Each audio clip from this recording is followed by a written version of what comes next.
Hi, I'm Maggie, Hi, I'm Grace, and this is a very bookish podcast. Hey guys, welcome back to episode 2 of A Very Bookish Podcast. We are so happy you guys listened to episode 1, and now you're here for episode 2. I am Grace. And of course, I'm Maggie, and we're just gonna cap off a little bit about episode 1. Great responses. Thank you so much for watching and subscribing. And a little update is we are on YouTube, Spotify, and Pocket Cast now.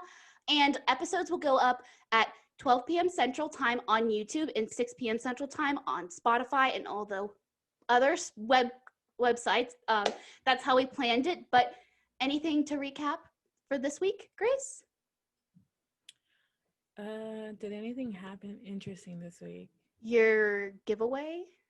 Oh yeah, duh. I have a giveaway going on my Instagram with a Barnes & Noble edition of How the King of Elfhame Learned to Hate Stories, which just came out, and I'm really excited about it. And I think that's definitely the artist in me because I love fan art so much, and like I love when people like draw pictures and everything. And now that a book has those pictures, I'm just like, yes. And I loved Folk of the Air like a lot. So seeing it have like that type of book, I was just like, yes, I really liked it. So there's a giveaway for that. You guys can check out my Instagram. Of course, my links will be in the description for this podcast. But I think that's the only thing. I think I'll probably remember something later. Who knows? Yeah, no. And then just an update between us two. We do have our monthly unboxing for At the Bookish Box. We have that unboxing. So if you haven't unboxed it, don't look behind me. But that's going to be on Grace's Instagram. You can go to her IGTV videos, and our November unboxing will be there. But I think that's mostly all that's happened this week. If anything, just look down in this description, and those will be all the links. But it's time to introduce you to our first ever guest on the podcast, which is Selene. And her ats are at moongirlreads_ on TikTok and Instagram. So welcome, Selene. Hey guys. Oh my gosh, I'm so excited to have you on. I'm so excited to be here. I'm literally like, I'm so happy you guys are doing this. It's gonna be we're gonna have so much fun.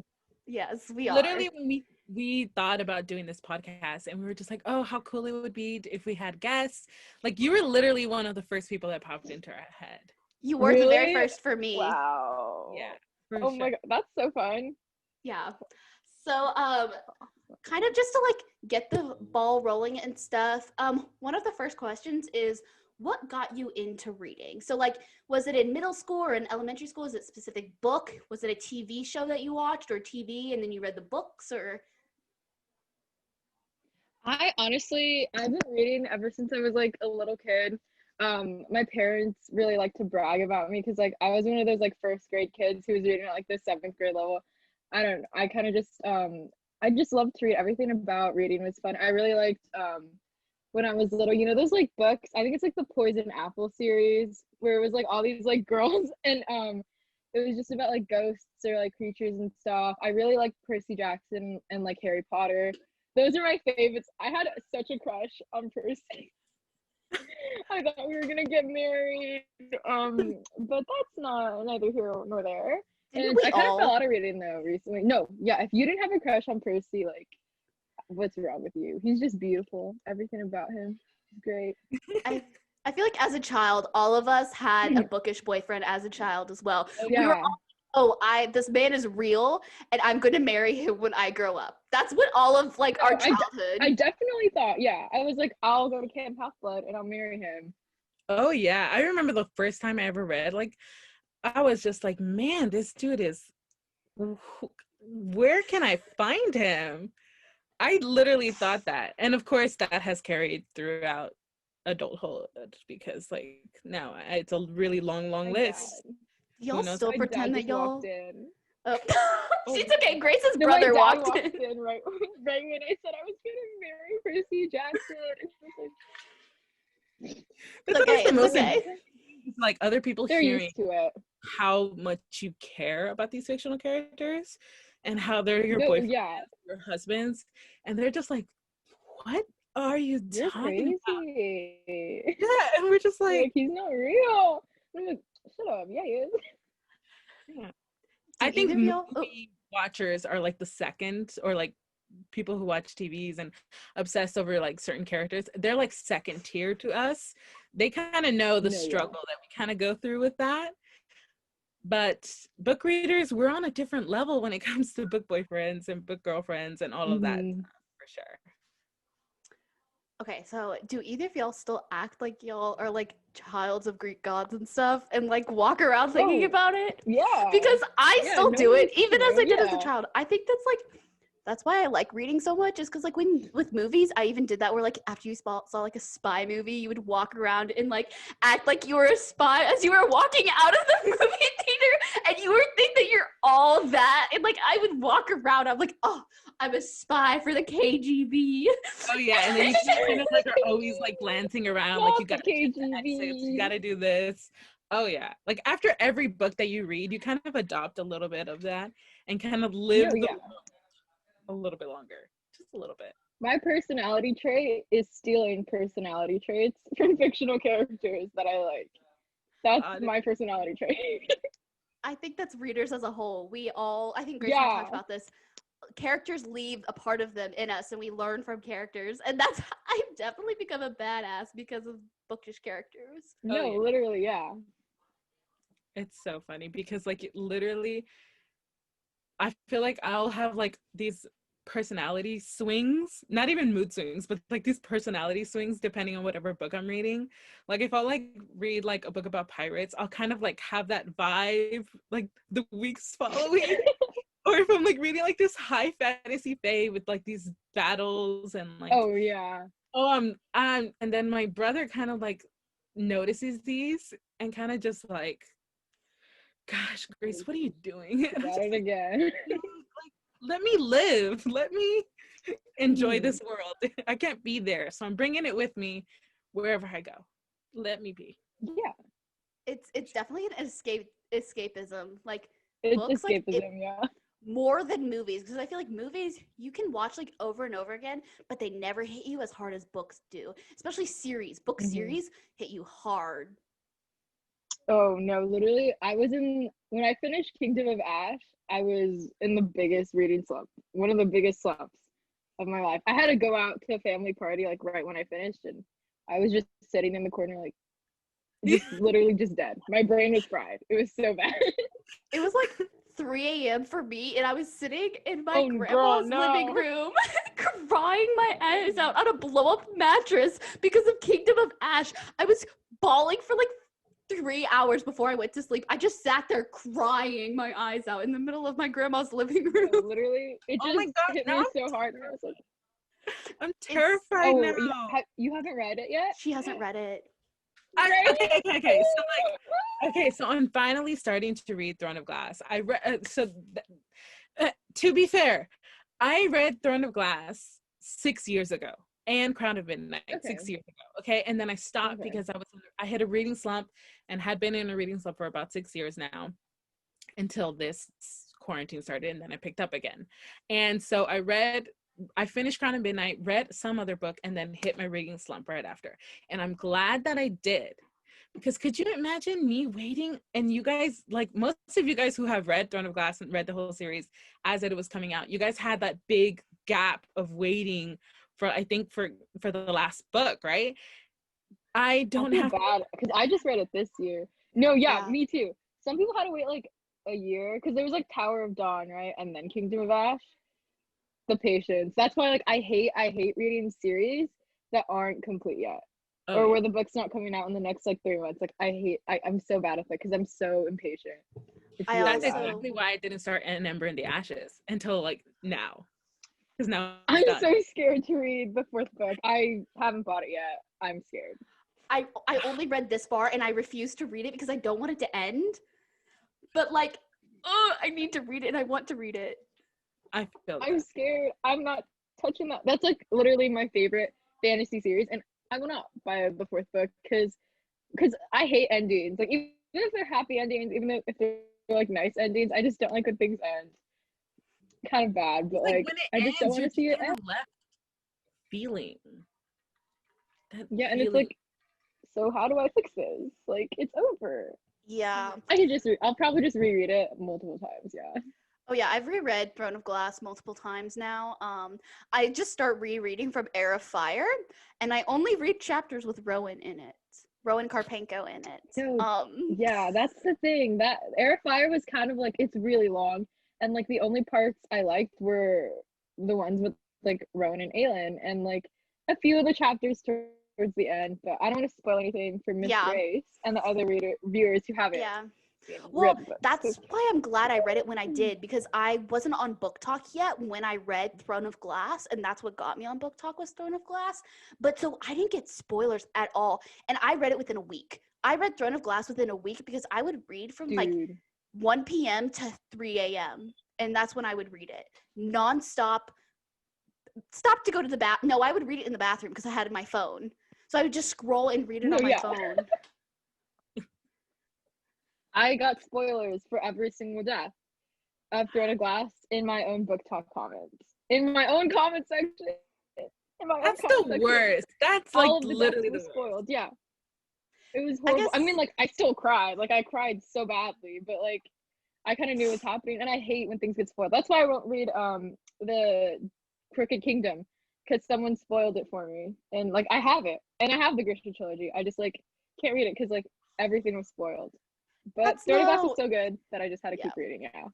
Yeah, so that kind of brings me to my next question is how do you like deal with like such a big community that you have, because you have 88K followers on TikTok. So how do you deal with like the comments that you get and the spoilers that you end up getting in your own comments when you're reading a book? Okay, when I get like spoilers, as for like spoilers, I get really like oh, like I see the spoilers, I go oh, but then I'm like, hey queen, maybe next time you can put a spoiler warning. I just have to like not translate my anger because I'm like, they probably didn't know. They didn't know. And it's like not really their fault. But I just try to keep it like spoiler warnings, like put those in like the comments. Not everyone listens. I'm sure you guys know not everyone listens. And Yeah. that's the thing with having like so many followers, and it's just like crazy. Like sometimes I forget I'm like 88K. Like all of these people follow me. Like I don't know. I kind of just post whatever I want to post, and sometimes it blows up, and sometimes it's crazy. The entire like, cause like one video can blow up, like just one. Cause I had one video blow up, and it's almost at like 1 million likes right now, and literally all of these people, like I got like 40K followers just from like that video or something. It was insane. Yeah. So that's the thing. I think with like TikTok in general, one video can like it's like one video can really just make you go crazy. For sure. I mean, there's some creators who have like 2 videos and like one of their videos like blew up and they have so many thousand followers and it's just like based off like one video. And it's Exactly, yeah. honestly so Yeah, crazy. I The definitely think there's, algorithm like, is so weird. yeah, I also think it's like when I see a video pop up, I like try to go to their page, but then I end up hitting the follow, and then I don't realize it, and then so like I scroll past. So sometimes I have to like go back and like look at all the people I followed. I'm like, when did I follow you? I don't remember. No, I do that. I accidentally follow people back sometimes, and I'm like, this is like a 30-year-old mom from like South Carolina. I don't know why I'm following her. She's like 4 videos, and one of them is like her dog in like a tree. So I'm just like, oops. It's really funny. But like, I love all my followers. Even you 30-year-old mom from South Carolina. Not sure what you're doing. Hopefully she watches this. If she follows you, Yeah, post about it. if she sees this, hey queen. Okay, so since you do have this big platform, how do you deal with like the ups and downs of those videos where you get like you have like I see creators who they have this constant like over 20K views per video and like a ton of likes per video, but then you also can scroll through their feed and you can see where there's ones that get like less than 1,000 views or Yeah. like how do you deal with that? Like how do you mentally how do you process like, oh, this video didn't do okay, it's okay, and move on? Or like, what is your process for that?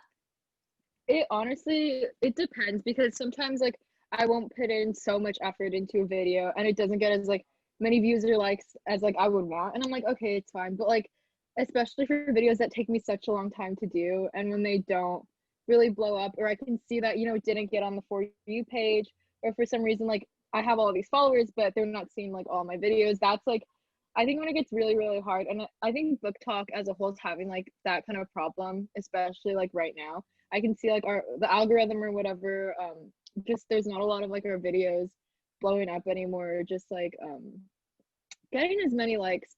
And it is really, really hard. But then I'm like, okay, I'm not making bad content. Like my content is still good. And it's just like reassuring myself, just like letting myself know that there's nothing really I'm doing wrong. In the end, it's like an app, and there's like an algorithm, and there's just people. And the truth is, sometimes people don't want to see, or they're not like super interested in what I'm posting. And I'm like, okay, that kind of sucks, but you know, it's fine. And like I just have to tell myself that, you know, what I'm posting is still good. What I'm posting, I like my own content. I never post a video I don't like, or I wouldn't like if I saw it on another person's account. So it's just letting myself know that my videos are still good. I'm still cool. You know what I mean? Just like looking at myself in the mirror and being like, it's okay, girl. You'll get them next time. Grace, do you have a question? Yeah.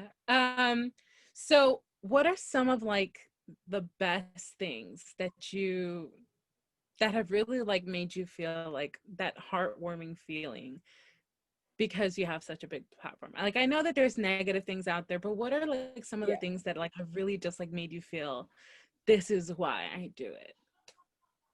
I get like DMs sometimes from just like a bunch of people. And I got a DM from like someone in the Philippines, and they were like, so much, because I'm half Filipino, and they're like, so much love from the Philippines. I love you so much. Like I love your videos and I love your content. And I was like, you're about to make me cry. Oh my god. It's just so cute. Or I get like sometimes young kids DM me, or just like people, and they're like, I don't really have a lot of friends who read, or I don't have any reader friends. Can we be friends? And they have like 0 followers, or like 3 followers, and I'm like, yeah, okay, we're friends, and we'll just like talk about books. And that's the thing, because the BookTok community is so nice, and just like I just love our community so much. And I think that's probably been the best thing in general, is just like finding out that there's this community who loves like, you know, the same thing I do. And whenever you find someone who loves the same thing you do, it's just like an instant like love and just like connection. Like, look at you guys, like you guys are friends because you started like posting about like books and just content you guys really, really love, and like that has a special place in your heart. And like that's such a heartwarming feeling when you can like connect with someone about like the same thing you love, and it's just really nice. Oh That's yeah, probably I my think favorite that's part. definitely something important. And I think that some people who are trying too hard on their TikToks, they like Yeah. forget that you want to put out content that you yourself want to see. Like I Mm-hmm. like literally I catch myself rewatching my videos because I Yeah. just love what I did. Like I'll rewatch videos and I'll just keep laughing at it because I'm just like, yes, like that's exactly how I feel in these videos.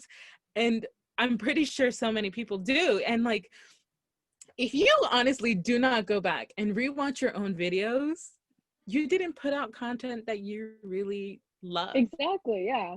Yeah. Because I if don't know you how love many times I've Half of my rewatched. views are just me. Yeah.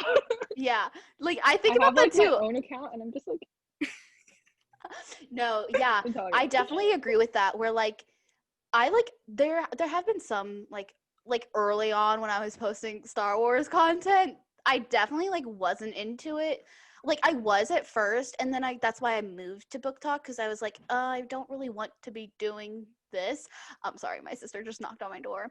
But and then I moved into the BookTok community, and then there are those like nice people who it's okay. I She's just saw that closing was her open, and I was like, I've been watching like Criminal Minds. Just like, ah, people.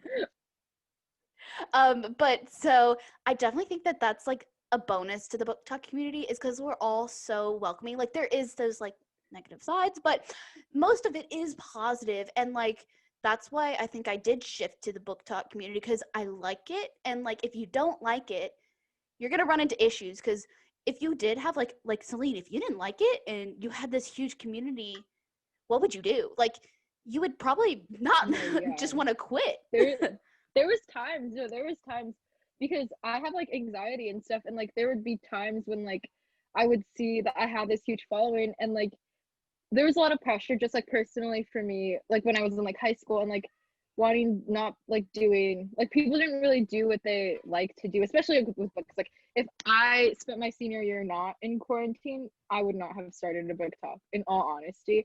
Like I would not, because like I would be so like worried about how other people think of me and how they see me. And there were times where I like considered just deleting my book talk and just like leaving, like a few months ago.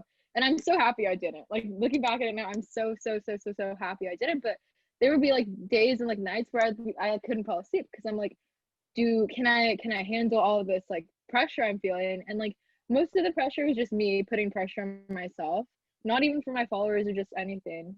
So that was like a really huge thing. But I'm so happy I stayed, and I'm so happy like I realized it's okay to love this thing that you're doing, and it's okay to like be happy and do it. And like it's once you like start putting pressure on yourself, and once you feel like you have to read and it's like not because you want to read, that's when like things kind of just like start getting weird. But then I was like, okay, just like relax for a little bit, you don't have to do a lot. And then there's like a lot of drama going on during the book talk community literally like 3 months ago.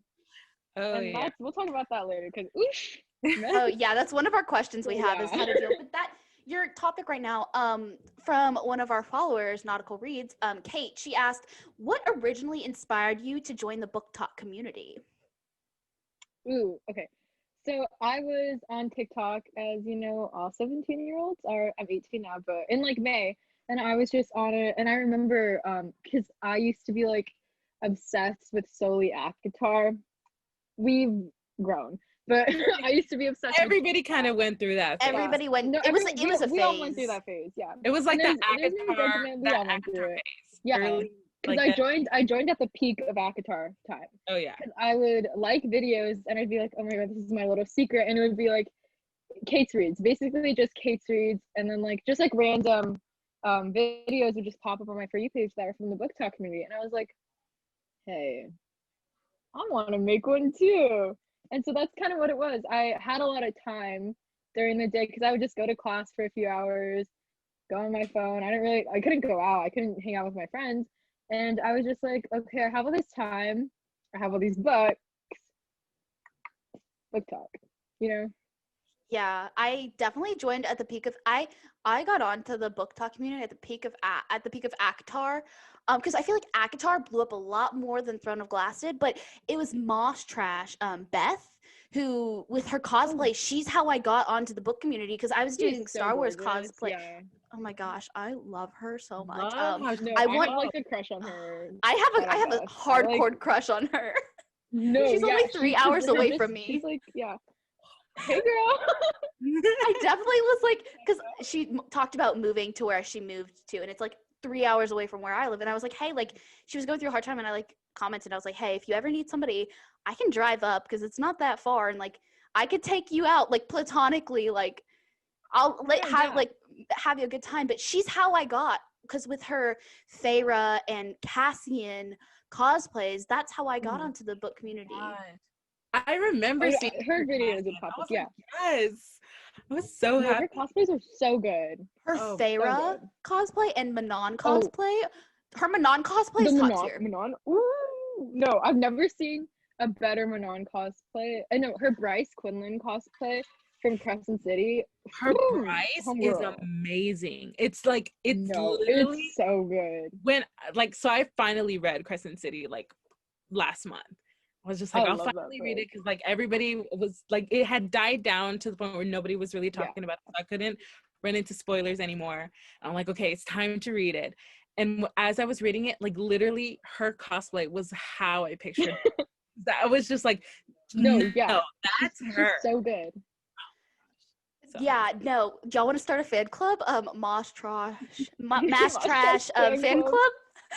Beth, if you're listening, which she probably will never listen to this, but Beth, we are supreme followers of you. Of you. Because just any cosplay she does, like instantly. It's like an automatic.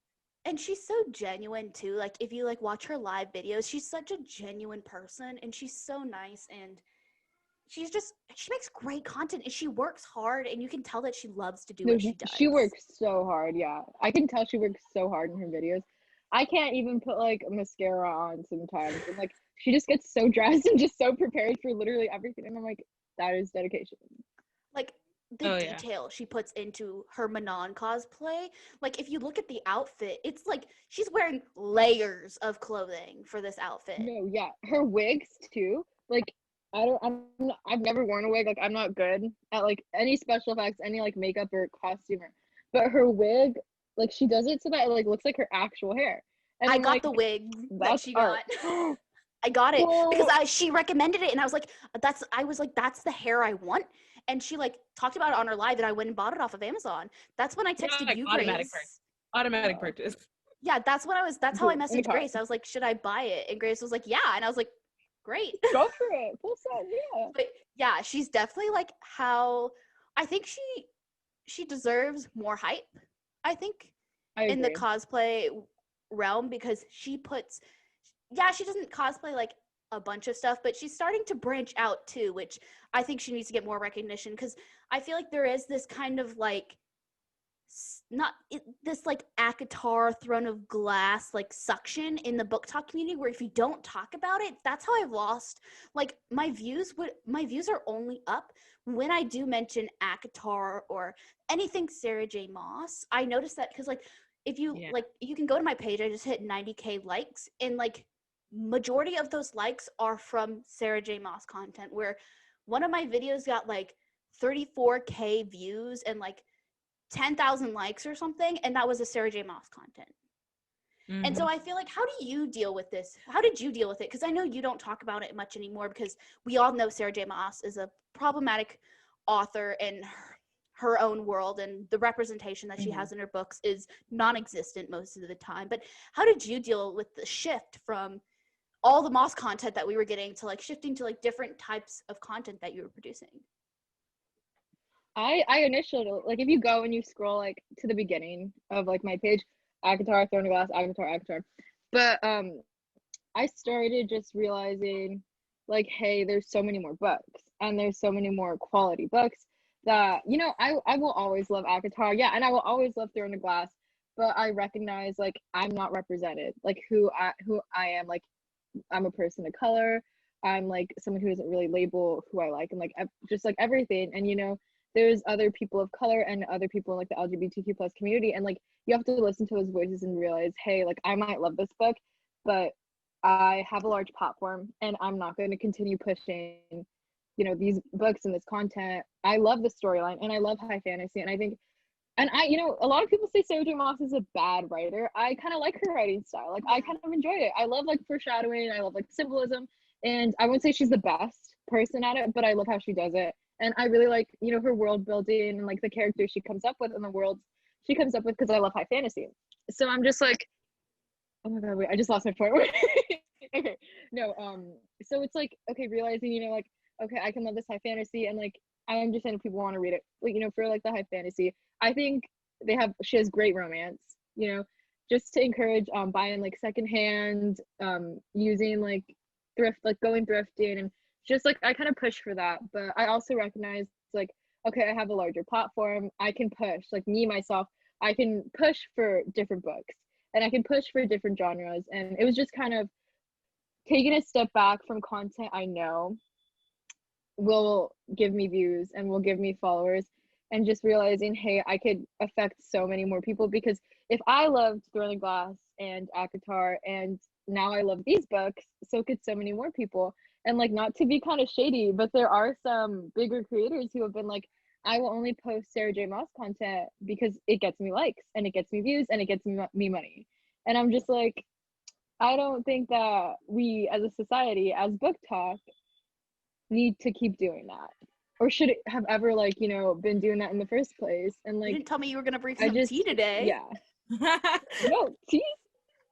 Oh. I'll always bring a little parcel of tea. Hello. And yeah, and no, literally, yeah. And like, I think it's important that like we as readers, you know, there's high fantasy and so many, like high fantasy doesn't always have to be, you know, westernized. And like, that's a lot of things we just see a lot of like westernized high fantasy. You know, there's like high fantasy, like Girls of Paper and Fire is so good, and Ember in the Ashes is so good, and that's like, you know, like more Asian, like that's still high fantasy, it's just not what we're really used to. And like, I like love to like push for that because those books are just so good, but they're not getting the same likes and the same views and the same hype as like you see Akatar get and like Throne of Glass get. So I think that's kind of how we have to deal with that. We kind of take we look and we see like, oh, Throne of Glass is so good, like why do people like it? And it's like, okay, there's romance and there's high fantasy. Why don't we push for books that have romance and like have high fantasy that are just, you know, better representative of like readers and just you know, the world as like a whole. I guess is kind of how I see it. And I'm like, I like this. There you go, guys. Yeah, because there's so many books out there. So many books out there. No, yeah. So many different amazing magical systems.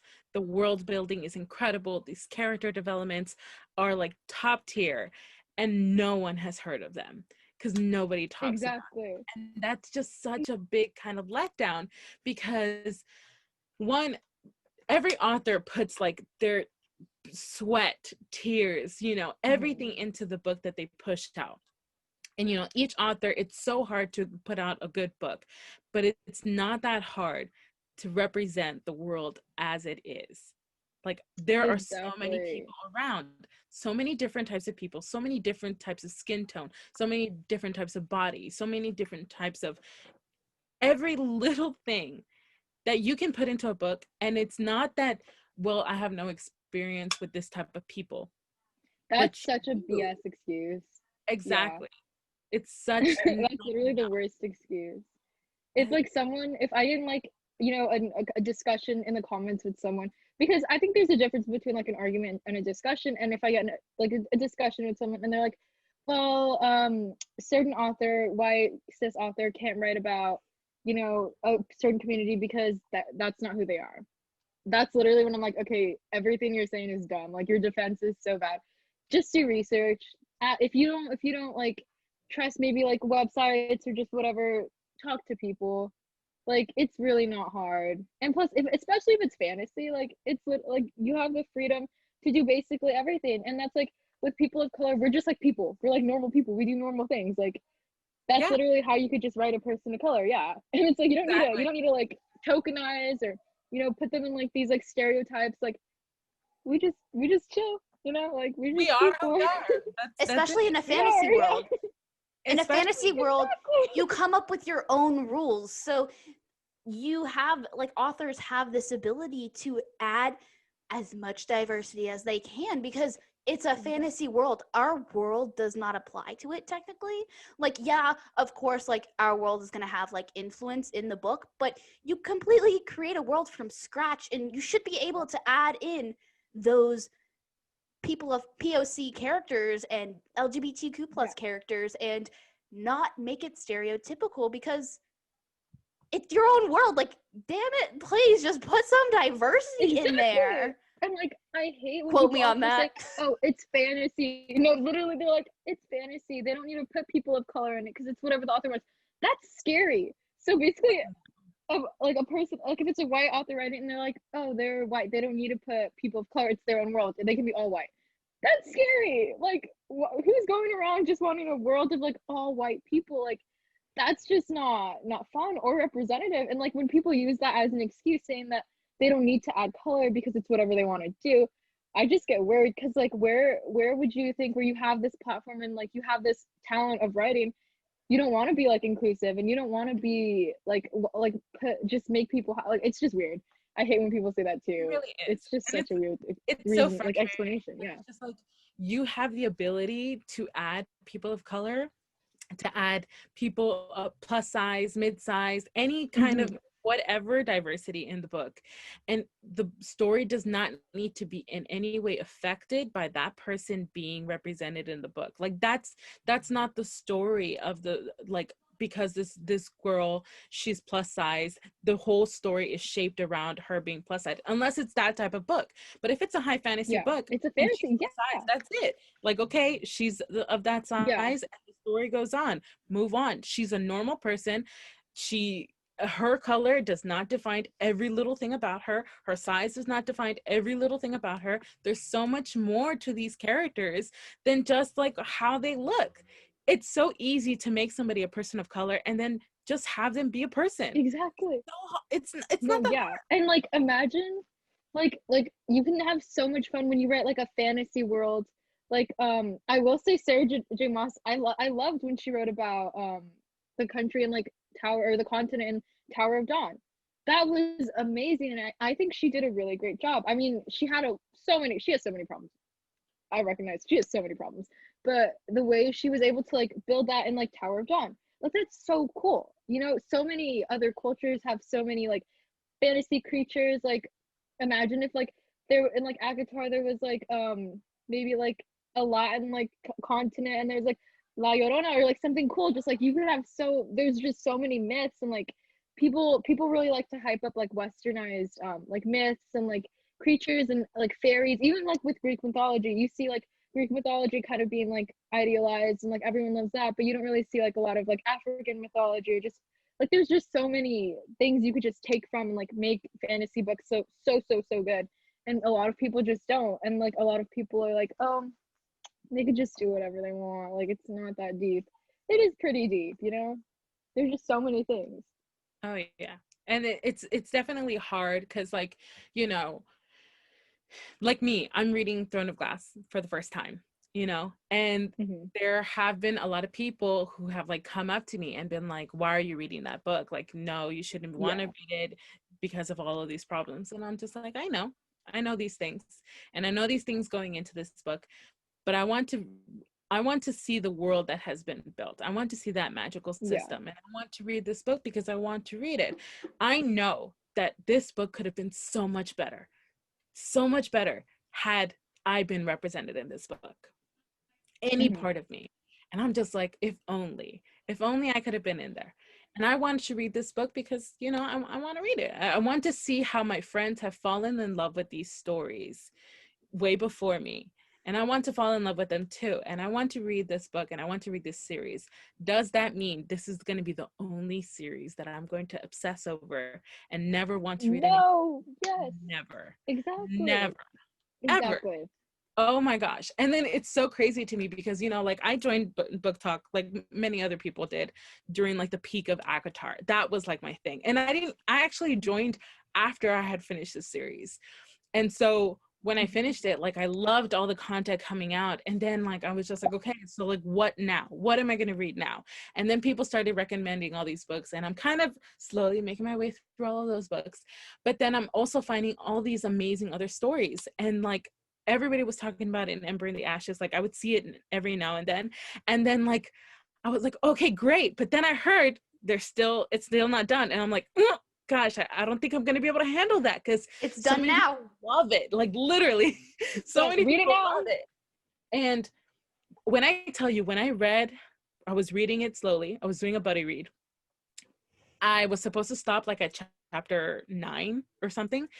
And then like I realized I'm on like chapter 15 and I had to message her and I'm just like, hey, so Hey girl. like where are you on the book? And she's just like, oh, I'm on chapter 5. And I'm just like, oh, so do you think it's better if maybe we just finish the book and then we'll talk about it after? And she's just like, oh yeah. And I'm like, thank God.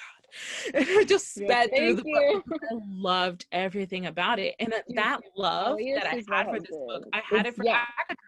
And it's just like so many different books you can have that. It's not just like this simple-minded thing. Well, I'm only going to read this type of book. I'm only going to read this type of author. No, that love that you have for that world building, for that romance, for these dynamic characters, you can find it in so many different books by so many different authors. Like that emotion that you build by reading this book, it's not defined to only this person. You can put it to any other book. You can connect with any character. You can connect with any type of magical system because it makes you feel like amazed, you know? So that simple-minded fact of like, well, I don't want to read that book because I can't really connect to that. Well, I don't want to read that book because so lame. I'm not in there. Like, no. Yeah, I get annoyed when people like, of course, Throne of Glass like has done so much. It's helped me with mental issues and stuff, so that's why it has a special place in my heart. But I understand that there's a lack of diversity in Sarah J. Maas's content. That's why I started buying her books secondhand. And like, I didn't buy her books when I read them. I bought Throne of Glass from thrift books, and then I read them all through my library, and then I got all the rest of the books from half price books. But I hate when people say that they can't relate to certain characters because I'm a white woman. But Laya of Sarah is one of my top tier characters, and she's a person of color, and I relate to her so much. So when white people specifically say they can't relate to people of color, I think there's a deeper issue in you, more No, as a yeah. person than as a reader, if you cannot relate to anybody else but a white cis character, because that shows not just Exactly. you, but how you were raised. And like, we've seen it in this community before where somebody did get backlash for saying that they could not relate to a non-white character. And I don't understand. Like, I both of probably y'all understand too. Like, how do you not, like, how can you not relate to a character? Exactly. And like, that's so stupid because I'm, as a person of color, for like my entire life until like, you know, this like moment right now where I'm finally seeing, you know, the rise of like diverse books being publicized, and like just like getting those and like opening up my own horizons, and like taking the time to like find books where like I'm a main character, or like my family, like just anything where it's, you know, like not a white female basically, for my entire life. And I'm sure like Grace like understands where I'm coming from.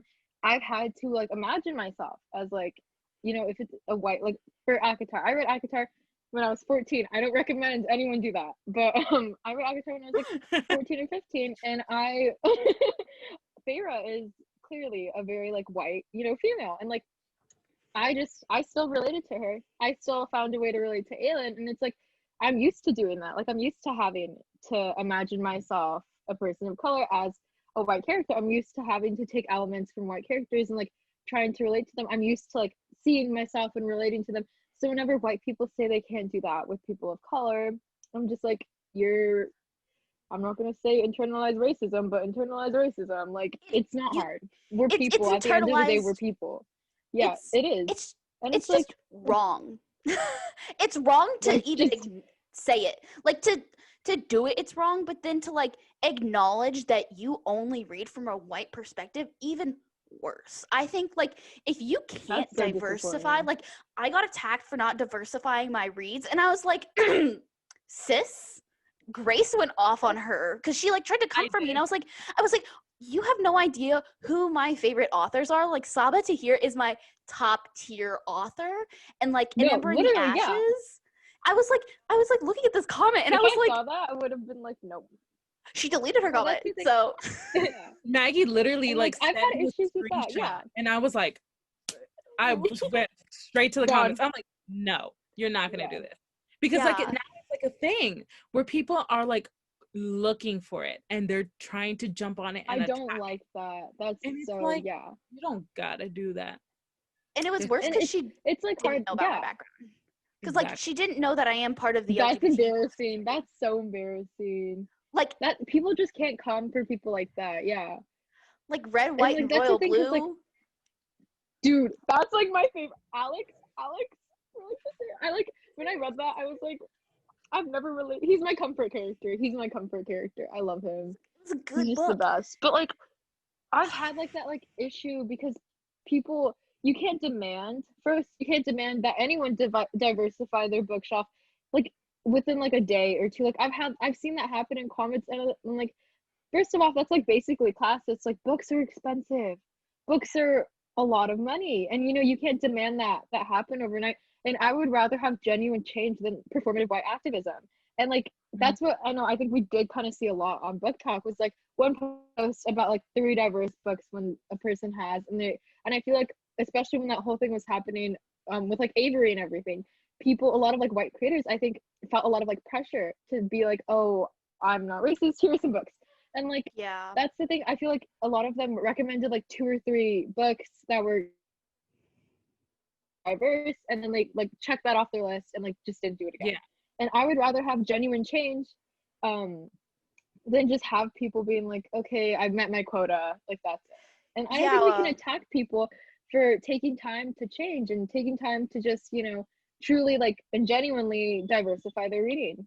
And I think it's mean to just demand that of people and to try and like cancel and attack them. Yeah. Like we that, talked about this. Like cancel culture. We kind of like discussed that too, right? We were just like, it takes time, and it's that process of like, hey, you're doing this wrong. You need to change this. Give them time. Step back. Let them adapt, be like, okay, this is what I'm doing wrong. This is how I need to adapt. Let me learn, let me research, let me change. Giving them that time to do so. Then them coming back, well, you still haven't changed. What's up? We gave you and like that's the thing. I had like yeah. Then you can be like bang, bad. Right. Yeah. But you and need like, to it's just hard. it's about having a discussion. It's about opening up that conversation. And it's about willing to understand that this one little box of diversify your reads it's not this small. It's not tiny. It's a big, it's like huge umbrella of things. Yeah. And you can't expect somebody to be able to get every single little thing of diversity. Like diversity covers so much things. That's literally the meaning of the word. It's not just people of color or just LGBTQ, which I think so far have been like the major just front runners and like doing this. There's like people with disabilities, plus size people, mid-sized people. There's just so many like just areas of what makes a book like diverse that I think people just kind of need to like recognize. Like I'm still trying to find books that have proper disability rep, because a lot of the more popular ones, and like I talk to like my friends who have disabilities and they're just like, this isn't like the best representation. A lot of like popular books that are rep for like disabled people like aren't good, and it's not genuine rep, and it's just like trying to find like good books like with that. And we just need to realize, diversity, I won't, when I say I want diversity, I just don't care about myself. Like I want diversity for like everyone, and I think we need to talk about that. We need to push for that. We definitely talked about this in our book club, and we talked about this idea of like specifically white content creators trying to put this like woke narrative that they're out, because we saw what happened with Avery, and like she was canceled so hard, and like there was no chance for her to change. And like I have thoughts on that too. But I'll let you continue after. But like we talked about this idea of like white characters trying to be woke, and we saw this large push for like them showing off their diverse reads and stuff, and I just never joined, because I felt if you have to prove that you are diverse and you have to show that you read diverse books, like that kind of like doesn't really work. It's like, why do you have to show it when you can just do it? Like, do you know what I mean? Like, you don't need to have to post, these are my diverse reads. Like, just add them into like your top reads and stuff. Like, I'm gonna do like my top series books, and guess what book's gonna be in there? An Ember in the Ashes. And like, because it's good. That's why I didn't post like one of those like, these are my diverse books in my thing, because like I didn't think of them like that's like so you just performative. read it. It's performative, and that's why during that whole thing I was kind of silent about it, because I was like, I'm gonna just let other people do their thing. But I just felt like it was wrong. I felt it just kind of like it kind of harmed it a little bit, where they were just pushing out like all this like diverse things, and like, this is my diverse reads, like I'm a diverse person, like don't come for me, I'm so woke, I met the woke quota. And I'm just like, no, you just are trying to save yourself and your content. That's exactly what you're trying to do. So I'll let you continue on your okay with the Avery thing. I was like, this is, because me and her we had each other on like Snapchat, like private stories, so we were pretty close mutuals. And like I didn't see that thing because I never go on Snapchat. I'm literally I don't have any notifications on for social media, because like I get like obsessive over it, and like then it's like toxic for me. But I didn't see that. And then when everything came out, I was like, damn. And at first I think it was easy to get caught up in like the hype of it, especially as like a person of color. I think a lot of it was just a lot of like built up like anger and tension for being like underrepresented and just mistreated for a really long time as like people of color. And I think a lot of people of color kind of took that out on like Avery. And even then, like I saw more white people attacking Avery, I think, than I saw like people of color, because I'm like an older creator too, and I think as older creators we're just kind of like, we kind of think of like educating first. And sorry, my sister just walked in, but I think it went to, can you take this? Okay. Plus, I'm like in a conversation right now. I don't like it had pitbull and mustard. I definitely felt that though. Okay. That like no, I her lights just kind of like went off. Yeah, for those audio readers, her just lights shut off. Your lights and my lights, that was really scary. But I did not like how people doxed Avery, and she deleted her personal Instagram. That was when I was like, that is so intense. And she's young. I think she's like 17. She was like 17 or 18, like around that. Yeah. I don't remember her age, but I don't think doxing is helpful to anyone at all. Like, if I was in Avery's position, if I did not have a solid support system, and I can only hope that she did, based on like, you know, the amount of hate and attacks she received, I would be like a mess. Like, and her apology wasn't the best either. She did a bad job of just everything she did, but I don't think I would go so far as to call her a racist, which was what I saw a lot of like people calling her. I think a Yeah. lot of people kind of throw that word around, and it takes away from like the real meaning of what it means to be a racist, and it's now just so like just kind of, oh, like, oh, you didn't like this book by our author of color, you're racist. Like, I just think it takes away from like, you know, the impact and like what it means to actually, you know, be a racist person. And I didn't really like how a lot of like the book talk community handled like the Avery thing, because I don't think we should dox anyone, especially like minors. That was just a little bit too much, but yeah, that kind of thing was a little crazy. It really was, because like I was friends with Avery too, and we had each other on Snapchat, and like I ended up doing like this whole thing with her. Like she was doing like a book journal, and I was like making stickers, and like I was like, hey, like I'll do a sticker pack for you, because I was just like, you know, I have time and I felt like drawing, and I was just like, hey, I'll do that for you. And I made like this whole cute sticker pack. She and I had worked like a couple months on it, just deciding what we were gonna put into it so that I could send it to her. And I had just sent it off to her, and I had like a video of like this sticker that I made of her. And then this whole thing happened, and I wasn't able to post that video. I still haven't posted it ever, because that whole thing happened, and I was going to post it If after you she got posted her it, you would sticker get so like she could see it attacked. first. Yeah. Yeah, and I felt like I was going to get attacked, even though like I had put a lot of work into it, and like I wanted to show people like what Yeah, I and could. it's more, that's sad because like you put work and you're talented. Yeah. It was really like that thing of like, should I not?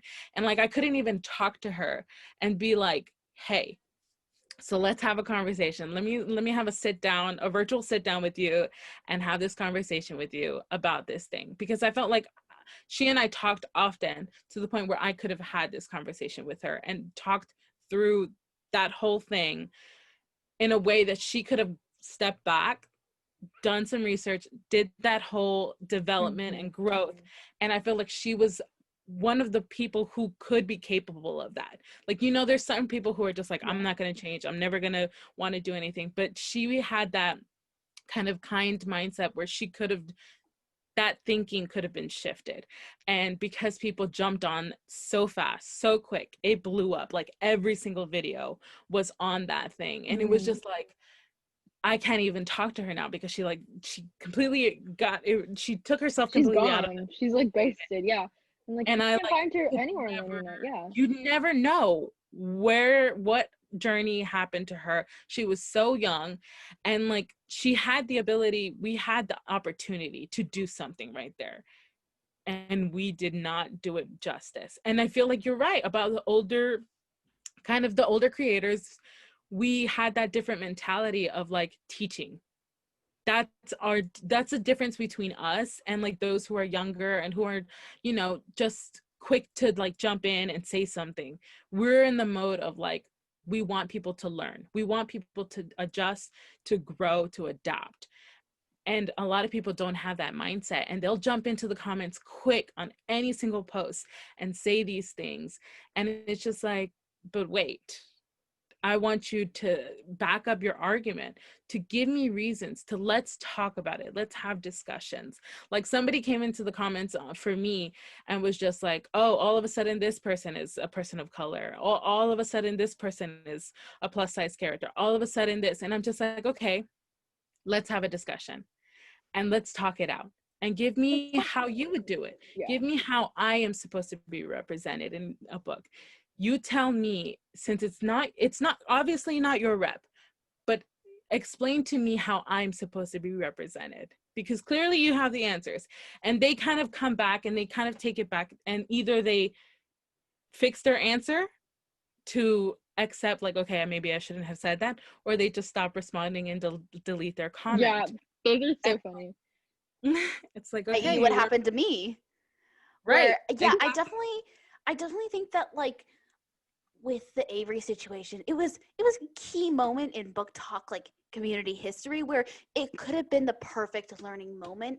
And the thing is I think we have to acknowledge that I think she's from the South. Like, she's from like a smaller like Yeah. town, and we don't know her background, so we don't know Yeah. how she was raised. And like, there are the subtle like racist traits that I even grew up, because I grew up in Texas, so like I didn't It's learn. like people are just product of their environments. Like, you're not a Yes. racist person, but I was taught, you know, growing up a different way. Like, my parents are people Yeah. of color. They taught me this, they taught me that. But Yeah. I can't get mad at someone for, you know, what they were taught. I can only like not like what they say and like how they choose to act. That's like kind of the different thing. And like, that's why I was like, looking back at it now, I was like, oh, this is like, you know, she's a product of her environment. Of course, like, she's gonna take what she learned, and it's not right. But I kind of wish I myself hadn't been so, you know, like, aggressive and just like angry at that too. Yeah, but I definitely think you had a right to be angry, because like, as a like a Oh, person of color, she was basically saying, I can't relate to you. And that's an insult. You're just like, but I'm human. Yeah. I'm human, and you can't relate No, to yeah, me. I was like, girl. That was kind of the Oh, problem, yeah. where it's like, it was a teaching moment where she just needed to understand that you shouldn't have to like say like, oh, I can't. But it's just like, as like, kind of like, as my background of history, my dad's an immigrant, so like, I'm a product of an immigrant moved to America. And like, I was like, some people like say nasty things about immigrants and stuff, and I'm looking at them, I'm like, but like, I'm white, and they're like okay with it. And I'm like, where does this like where's the disconnect in your brain where you're just like, person of color, white immigrant, like, two different types of immigrants, Different, yeah. they have and I'm like, they're Like, the one is exact justified same. and the other one isn't. Yeah, And it's like, kind of like, Mhm. I have the same probability of committing crimes as the next person, but because I'm white, I'm Mhm. considered not to. And it's just like, and with her whole, sorry, I'm rambling, but like, with her whole No, thing, you're I good. felt like it could have been a perfect teaching moment where we could have sat down and talked to her, and we could have asked her, do you view these people as, like, these characters as people? Is that, or where's the disconnect in her mind where she can't relate to them? Is it because of their skin color? Like, why is it that she thinks she can't relate to them? Is it because she thought, oh, I can't relate to them because I'm a white person, so I shouldn't be able to? Because when we saw it, we didn't kind of like, I'm not playing devil's advocate, because I think her side was wrong No, yeah. completely, but like, with her background, we have to like think like, what was she thinking when she said that? Was she thinking like, oh, because I'm a white person, I can't relate to these people? Like, I want to understand like what she was thinking, because like, Mhm. I'm a white person, and I can never experience what a person of color experiences. And I acknowledge I will never be able to experience that, because I live in the Midwest. I'm a white person in the Midwest. I'm from the middle class. Like, my dad, like, he came here with nothing, but he worked himself up because he's white passing. So like, he was able to do that because he was white. But I can sympathize, but I can never empathize. Yes, no, empathize. other way around, girl. Other way around? Yeah, you can No. empathize. Empathize is No, I when think you you're feel it, but sympathize. sympathize is when you're there. Wait.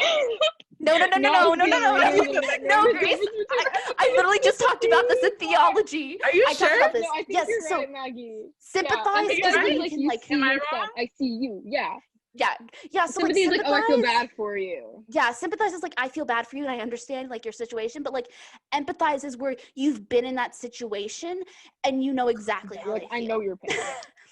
But like, and like, I think Grace? that, Teaching children. yeah, you're the teacher here, Grace. I'm an accountant and I know what sympathy is. Give me a break. Fine. It's been a long week, okay? It's been a while. Take your time, Yeah. girl. There's gonna be kids who were taught by Grace in like 20 years who don't know the difference between sympathy and empathy. All my coworkers Can't are wait for gonna that know it. generation. Yeah. Yeah, You guys don't listen to me ever. I but don't like, ever. I can sympathize with a person of color, but I will never truly understand what they go through.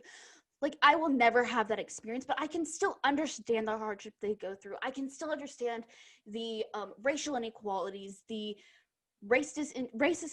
institutions that we have here, and that there is subtle racist tendencies in the publishing world. And I think that's why Sarah J. Maas content is so pushed out, because she is a white cis writer.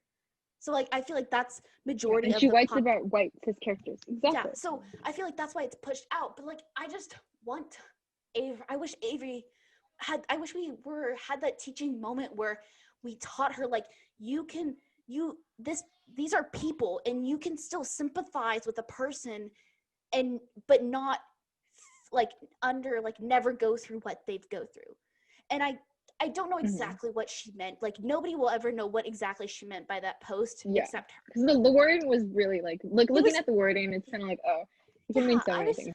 Yeah, it's kind of like you can see how the wording was kind of like, it's not like super clear, because like it kind of sounds like she's saying one thing, that one thing that she really said where I can't relate and all of this stuff. But then like when I back then when I was like reading through it and trying to like really understand what she's trying to say, I'm like, there's something in that, like that line pretty definitive, but everything else was kind of like, well, there was like one other word. Oh, my dog is angry. Homegirl is angry.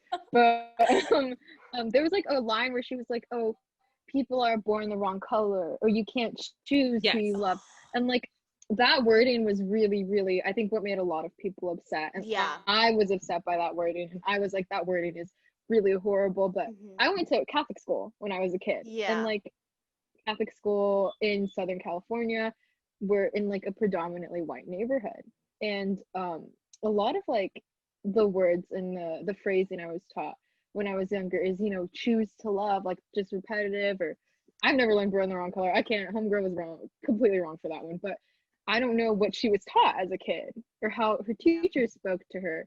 And just like kind of like that thing was really that part, and then, you know, not being able to relate to like characters of color, see yourself, that just wording was completely just off. But, and that section of like not being able to relate is kind of like, that's why we have books. I mean, exactly. Because you literally go on this journey with these characters, you grow with them, you see their struggles, you see their inner monologue, you see their thought process. You are basically watching somebody, their life unfold, and you're going along with them, and you not being able to understand even like a little bit of what they were going through. Like what? Like, okay, so I am a fourth grade teaching partner ish, and so we're reading a book, we're doing small book clubs, because I used to talk about books with my coworkers, and they were just like, oh, why don't you do a book club? And I'm like, kind of put my foot in the door of that one. So they were like, so we were kind of discussing a book that we were reading, and, you know, it's fourth grade, so they're like getting into reading, and we were kind of going into like character development. We were kind of going into like, you know, point of views and kind of things like that. And a fourth grader was able to understand and make connections, because we went through like this whole connections things, like, well, you connect this story with another story you read, this story with like, and then how you connect with yourself. And then we were reading the story, and the kid like raised his hand, and he was just like, oh my gosh, like my mom does the same thing, my brother did the same thing. Oh, I remember going to a park, and we kind of went on this game the same way. And I'm just like, if a fourth grader can relate to a kid's book about any, like, you know, random, you know how kid books are, if a fourth grader could do it, a 17-year-old girl could do it, a 30-year-old man could do it, anybody can do it. If a fourth grade child can be able to relate to a book and find connection, not caring about the skin tone of that person, not caring about their ethnicity, not caring about their size, abilities, whatever, but they were able to relate with that person's journey in the book, you should be able to too. There is no excuse. Exactly. That's the point of reading, is being able to read from all of these different perspectives and all of these different backgrounds. And that's why people love to read, is because you want to experience a world that, in a perspective that is different from your own. That's the point of reading, is like, that's why authors write, is so that they can write from like different perspectives and different stories and these different adventures and different hardships that characters go through, so that other people can experience those. And if maybe they've gone through that similarly, or it's a new experience for them to better understand the world. And that's the point of reading. And it was a valuable teaching moment that the book community as a whole missed. Yeah. And it's just really sad, because I agree. Grace was talking. Oh, Siri went off. Okay, sorry. You're saying something close to Siri. Hopefully it didn't go off Sorry. again. But but we were talking about this, and we don't know how she is. And that's kind of like the cancel culture of like, we weren't able to teach her. And like, that's why in one of my like No Nuance Novembers, I was like, cancel culture actually doesn't teach people. It just makes people feel attacked, and they end up not really learning, because we don't know if she's actually learned from this experience or not, because we don't know where she is. She's gone. She's gone. She was doxxed off the internet, basically. And the thing is, like, I don't think, if I like knew her in person, I don't think we would be best friends. I don't even know like if I would want to be like her friend like right now, but I can only hope, that she's learned from this like kind of just mess of like a situation. Not even, I think mess is a small word to just use, but to like kind of generalize like this like whole situation that happened.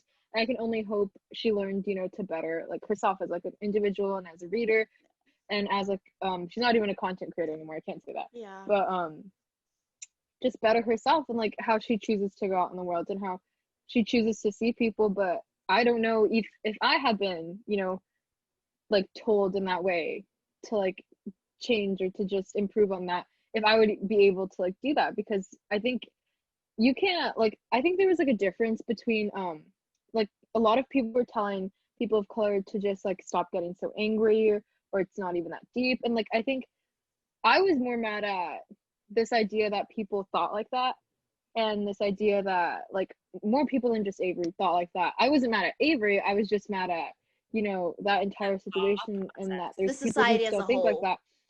Exactly. And I think we can't tell people of color to not be mad at that. That's just stupid. Like, no. But I think getting mad at one 17-year-old girl and blaming everything on her is not okay. It's And I think traumatizing. it shouldn't be okay for everything. Yeah.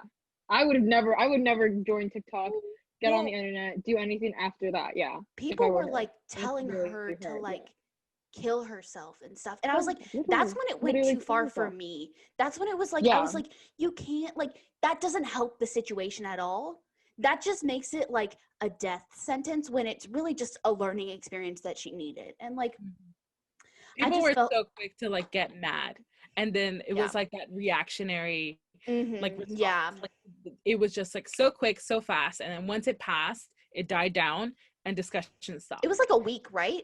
Like a week, and then it was gone. Like a long week. And then like literally after that, like another thing happened with BookTok, and then like we have like these waves now of like something coming up and like stirring the pot, and then like going back to normal. And it's kind of like we kind of need to do a better as a community, and kind of like, instead of like it going like an up and down kind of scale, it just needs to be like a constantly growing as a whole. Everybody in the community needs to do better. Everybody needs to be more understanding. Like, if we learned anything about one voice, and a group of voices actually saying that they thought this way, we should do better as a whole, because we ourselves know that we were not being heard, that we ourselves were not being represented.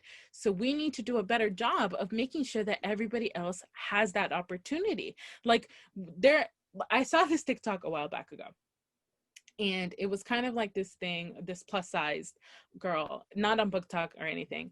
And she was like, yes, I'm the biggest of my friend group and all of these things. And she was kind of sharing her experience with that. And she's just like, I can look at every one of my friends, and the way that I feel, I never want them to feel like they aren't enough, that they are never beautiful, that they are never pretty enough that they are not equal to my standards, because I know how it feels.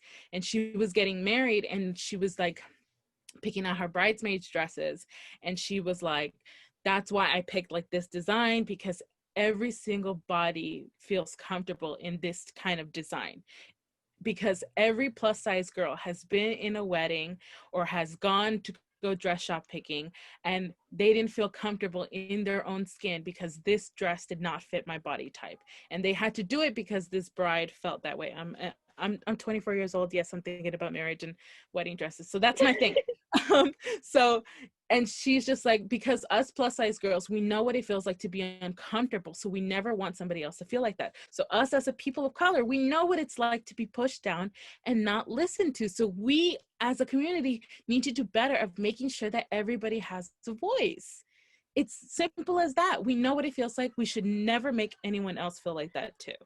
Never invalidate people's feelings. Grace, Exactly. Grace talked about this. It's like when this girl came up to me, or she commented on my video, and she's like, "You don't show diversity and stuff." And I was like, one, you don't know my background.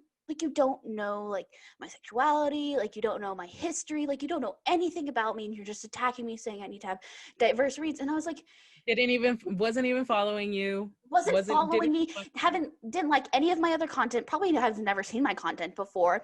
And she started like saying that I need to diversify my reads and stuff. And I was like, I like to think of myself as like, I have a pretty cultured background and stuff. And so I have a lot of different friends. I have like Grace, who lives in LA. I have friends who live in New York. I have friends who live in Hawaii. I have friends who live in Ukraine. All of the, like, my friends live all over the world. I have like a friend from Brazil. He's my childhood friend. And I was like, you have no idea my background. And like, she's saying that like I support like race. Siri went off again, but she's saying I support like racists and homophobic. And when she said homophobic, I looked at that and I was like, girl, you're telling a bisexual woman she supports a homophobic person? I was like, what? I was like, ma'am, sit down. Grace put her in her seat. Grace went off and put her in her seat. And she was like, you have no idea about who she is, what she reads. You know, like 6 books out of my 100 books I have. And I was just like, ma'am, this like woke culture of like attacking people and stuff, like I didn't even know what to, I screenshotted it and showed Grace, because I was like, I don't even know how to respond. Like, I think that's like the thing of like, it's like, it was a small scale compared to like what Avery had, but like it was just like kind of like, like you feel attacked, and like even for like and Grace, then you feel bad defending yourself. I felt that's bad. why I did it. That's why I did it. That's the thing. That's like, and that's why, like, you know, Grace is a person of color. You as like Maggie as like a white person, like you both can like defend each other when like the time when like you need to. And like, that's like the best. That's kind of cool. But like people were also coming at Grace because she was talking about Poppy and like Poppy, or not Grace, at Grace's friend for being. They went at Carl. They went like Library of Carly. She posted this video after like JLA posted that. Like explaining that Poppy was like mid-sized, and then like she posted that video of like, you know, using that sound like, you're my favorite rapper. Yeah, dude, I better be. That's the whole song. Don't listen to my singing voice. Oh my God, she froze. Sorry. She was like, she's like, I don't know what happened. Sorry. Let me go back. So a friend of mine, Carly, she posted this video, and it was like that sound. About like that, like, you're my favorite rapper. Dude, I better be. And she was talking about how JLA was talking about Poppy and being plus size and everything, and people were going in on her comments, like this is like, oh yeah, the author is now putting it in there, and now she's clarifying it, and all of these other things about diversity and all of these other things. And it was like, you're getting mad at her. She's part of the plus size mid-size community. If she finds rep within that character being like that, you cannot get mad at her. And I literally, she and I talked about it because we're both part of the Facebook group, and we were talking about it, and we were just so happy because we were just like, it's not just Nina. It's not just Nina now. We have somebody else. And the fact that we both love this girl, Poppy, before, because we like the book, you know, for other reasons, not just because of like, you know, other problems with the book, but we like the book because of other things. And and Just leave it there. so so she posted that video, and then I posted a video the next day. I was going to duet her video and, like, you know, have some fun with it.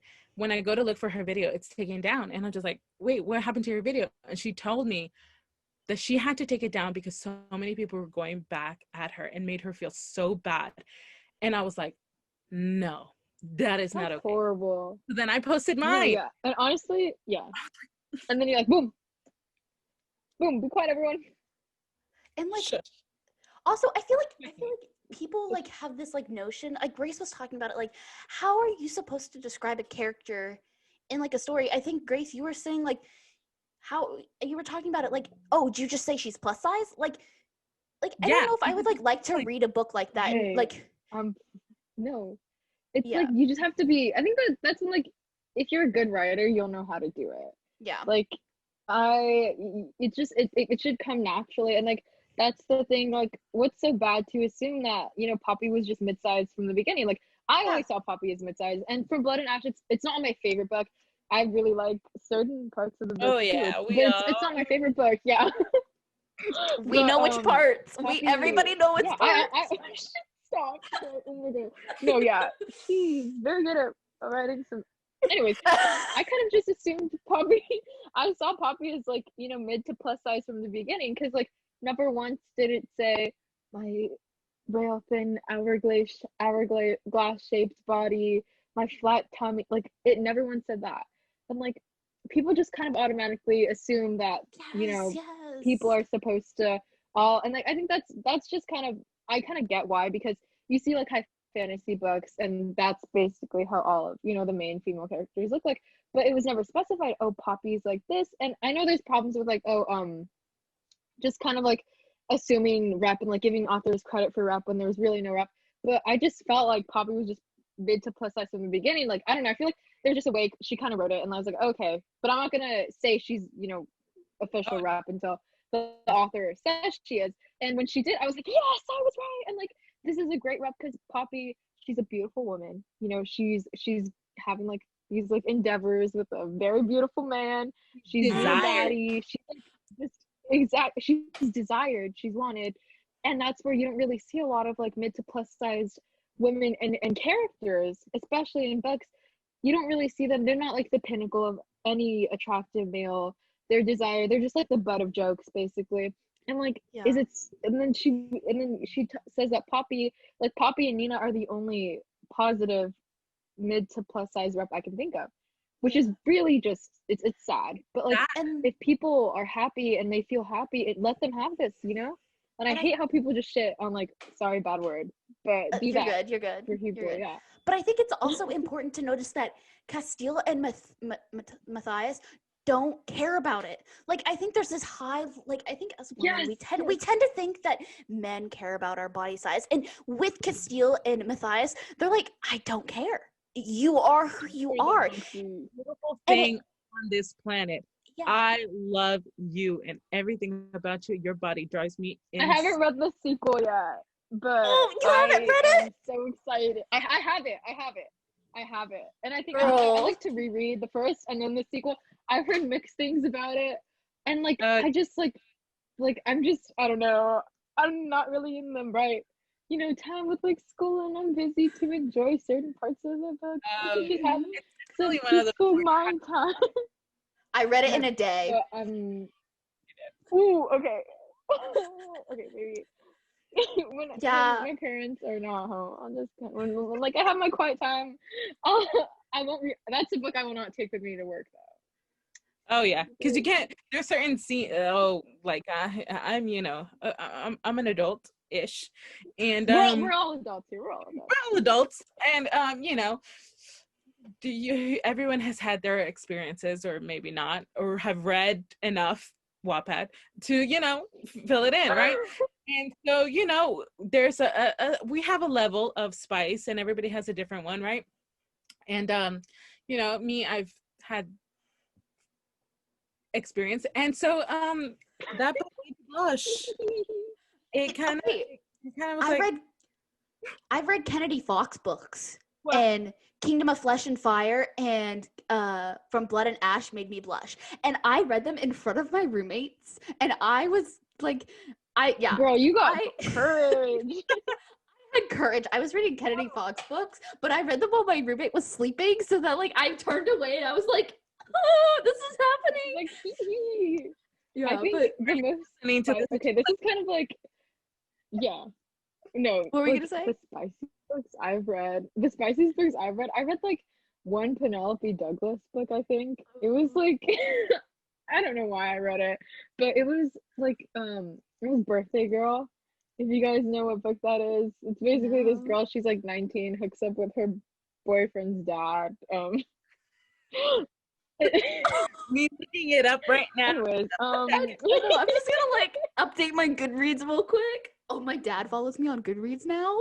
No, my aunt followed me the other day.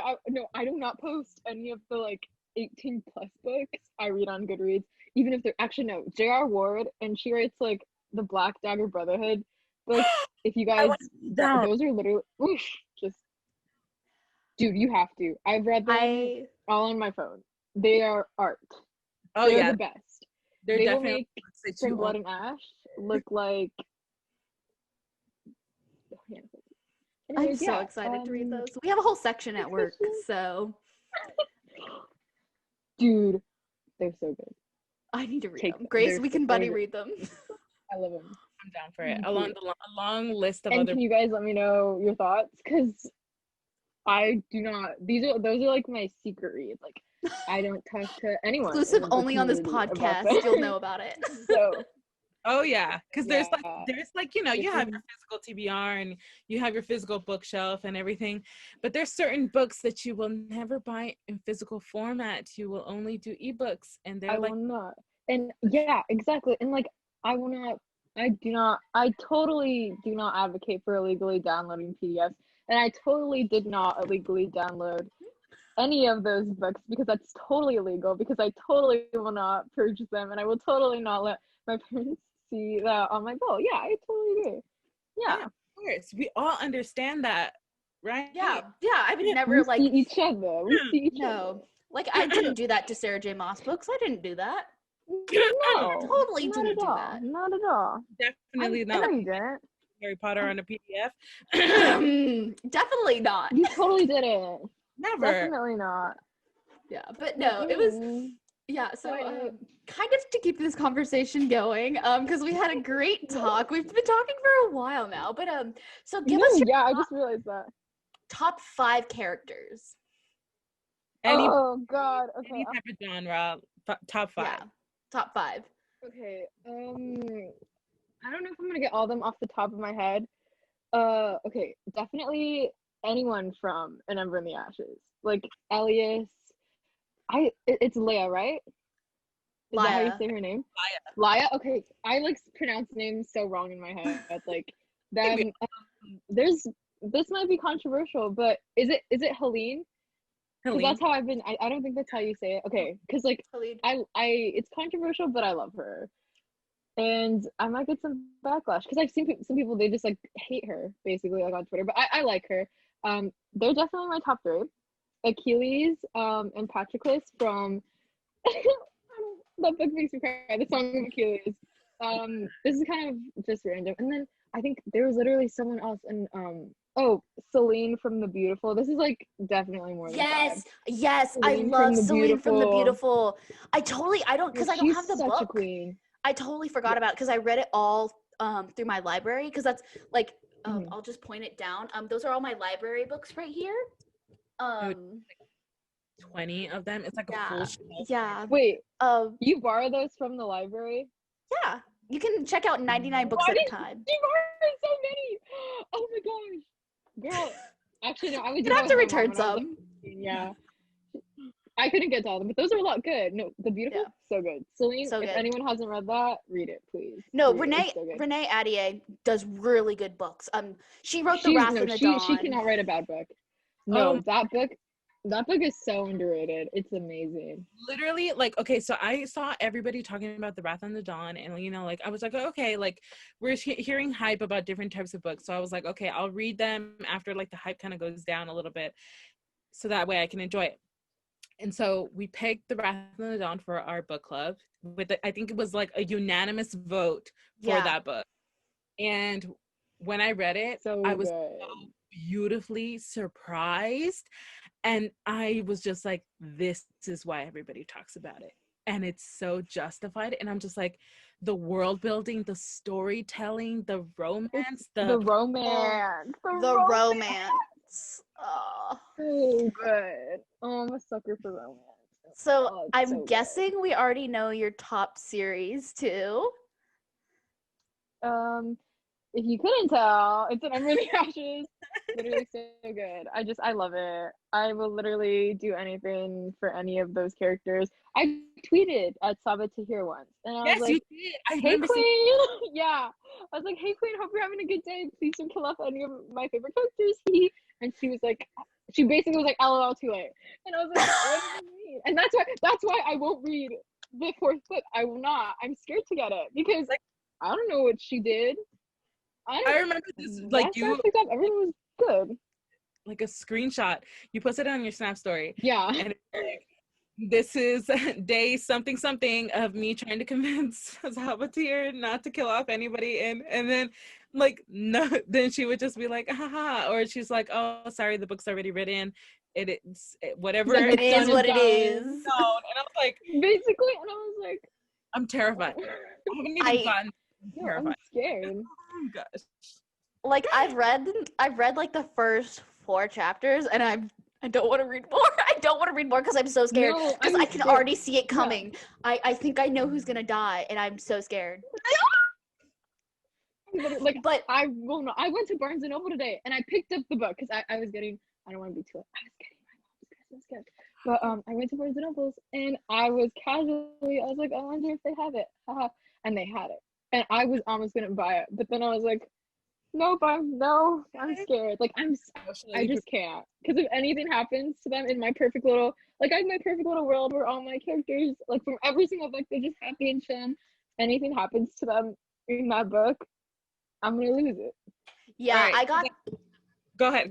Oh, I was gonna say I got the Fairy Loot exclusive edition of them. So I got the signed copies from Grace's account. I use Grace's account to get them, and I got the signed copies. So I'm gonna reread the series once, and I'm gonna read it with the nice books as well, because they're like signed copies, special edition, Frayed edges, foiled covers. It has like foiled artwork too with them, and I'm so excited to get them. I'm so. Can you send me the link, please? I will literally They're send sold. a paycheck. sold out. I am so mad at Maggie because she's just like, oh yeah, like I want to get it, and like, are you gonna get it on your fairy land? And I'm just like, girl, I haven't even read the series yet, but yes, you can get them. Like, I'll get them for you. And then we did like a whole transaction with it so that I could send them. They like ordered through my account so that she can get them. And then like I finished an Ember in the Ashes like a couple days after the sale finished. And I'm like, Maggie, I'm so upset with you because you should have told me. I would have loved this series so much, so I could have got the set myself, and you did not. Maggie's like, I'm like, Honestly, I didn't realize you would finish it so fast. Like, you finished it really fast. It's so good, yeah. It's such a good, and like, Are you guys? you probably will finish it once I get the books. probably. So I'm gonna reread them. Are you guys like fast readers? Okay, so Maggie, do not tell her the story. I know exactly which story you're gonna tell. So I read an Ember in the Ashes first. Okay, I mean Ember in the Ashes from Blood and Ash, 2 different books. From Blood and Ash first.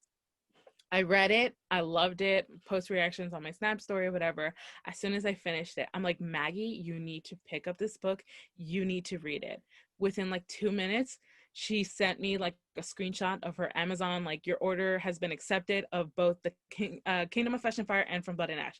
She's like, I got it. And I'm like, that's true friendship right there. so she got it. As soon as she got it, she's like, oh my gosh, this book is so thick. And I'm just like, it's okay, take your time with it. It's fine. Just send me reactions. She's like, I don't know when I'm gonna finish this, but we'll see, right? And then literally like 12 hours later, I'm like looking through Snap stories, and she has her bookmark halfway, like more than halfway through the book. And I'm like, Maggie, what happened? And she's like, I literally did not even realize that I'm speeding through this book. A couple hours later, she was done. And I'm like, what? And she's just like, I need to read the second book now. And I'm like, no, no, no, no, no. We're waiting. You're waiting until November to read the second one, because that's the thing that sucks, that audiobooks sometimes don't line up with like the release of the book. And I'm just like, oh, that sucks. So we waited, and she literally finished it in a day. And I'm like, girl, I'm like halfway through this, like wait. And she's just like, you gotta hurry up. And I'm like, Maggie, what? And she'll literally finish books in days, or like she'll take a book, take some time with it, come back to it, and she'll be reading multiple books at the same time. Whereas me, on the other hand, You take like a week.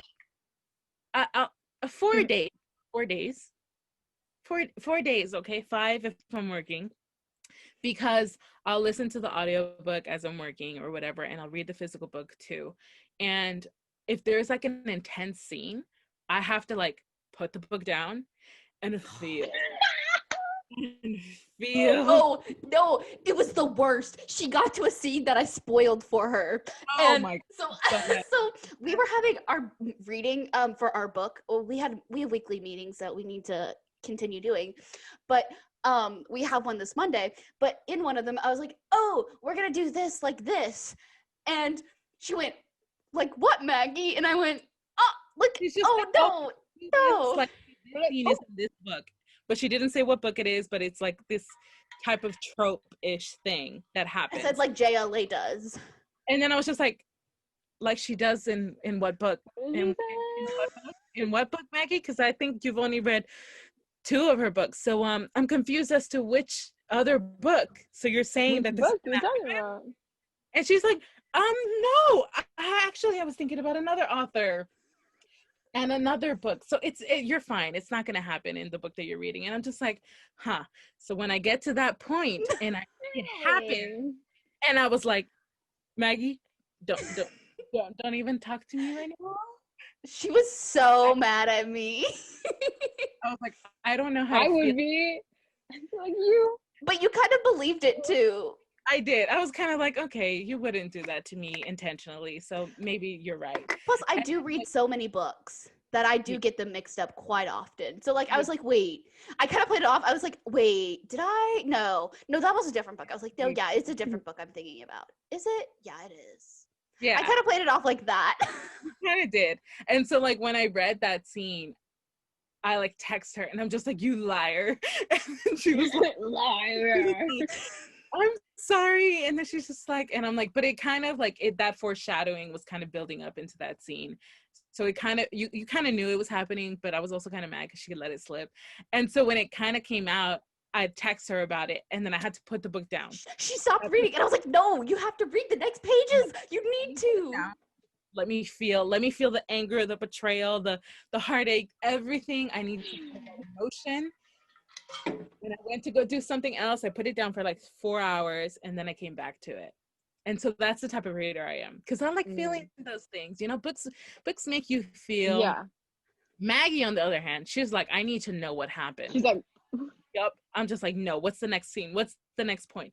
Where are they going? And I'm like, I want to feel the journey. I'm a big emotional person. If you watch my Snap story, anybody on my private Snap story, I cry a lot, like every day. Startup. Don't get me started on that. We're watching this K-drama together. It's The Startup. oh my gosh. First K-drama watching together, and literally it's taking over our lives. It's taking over our lives. Really?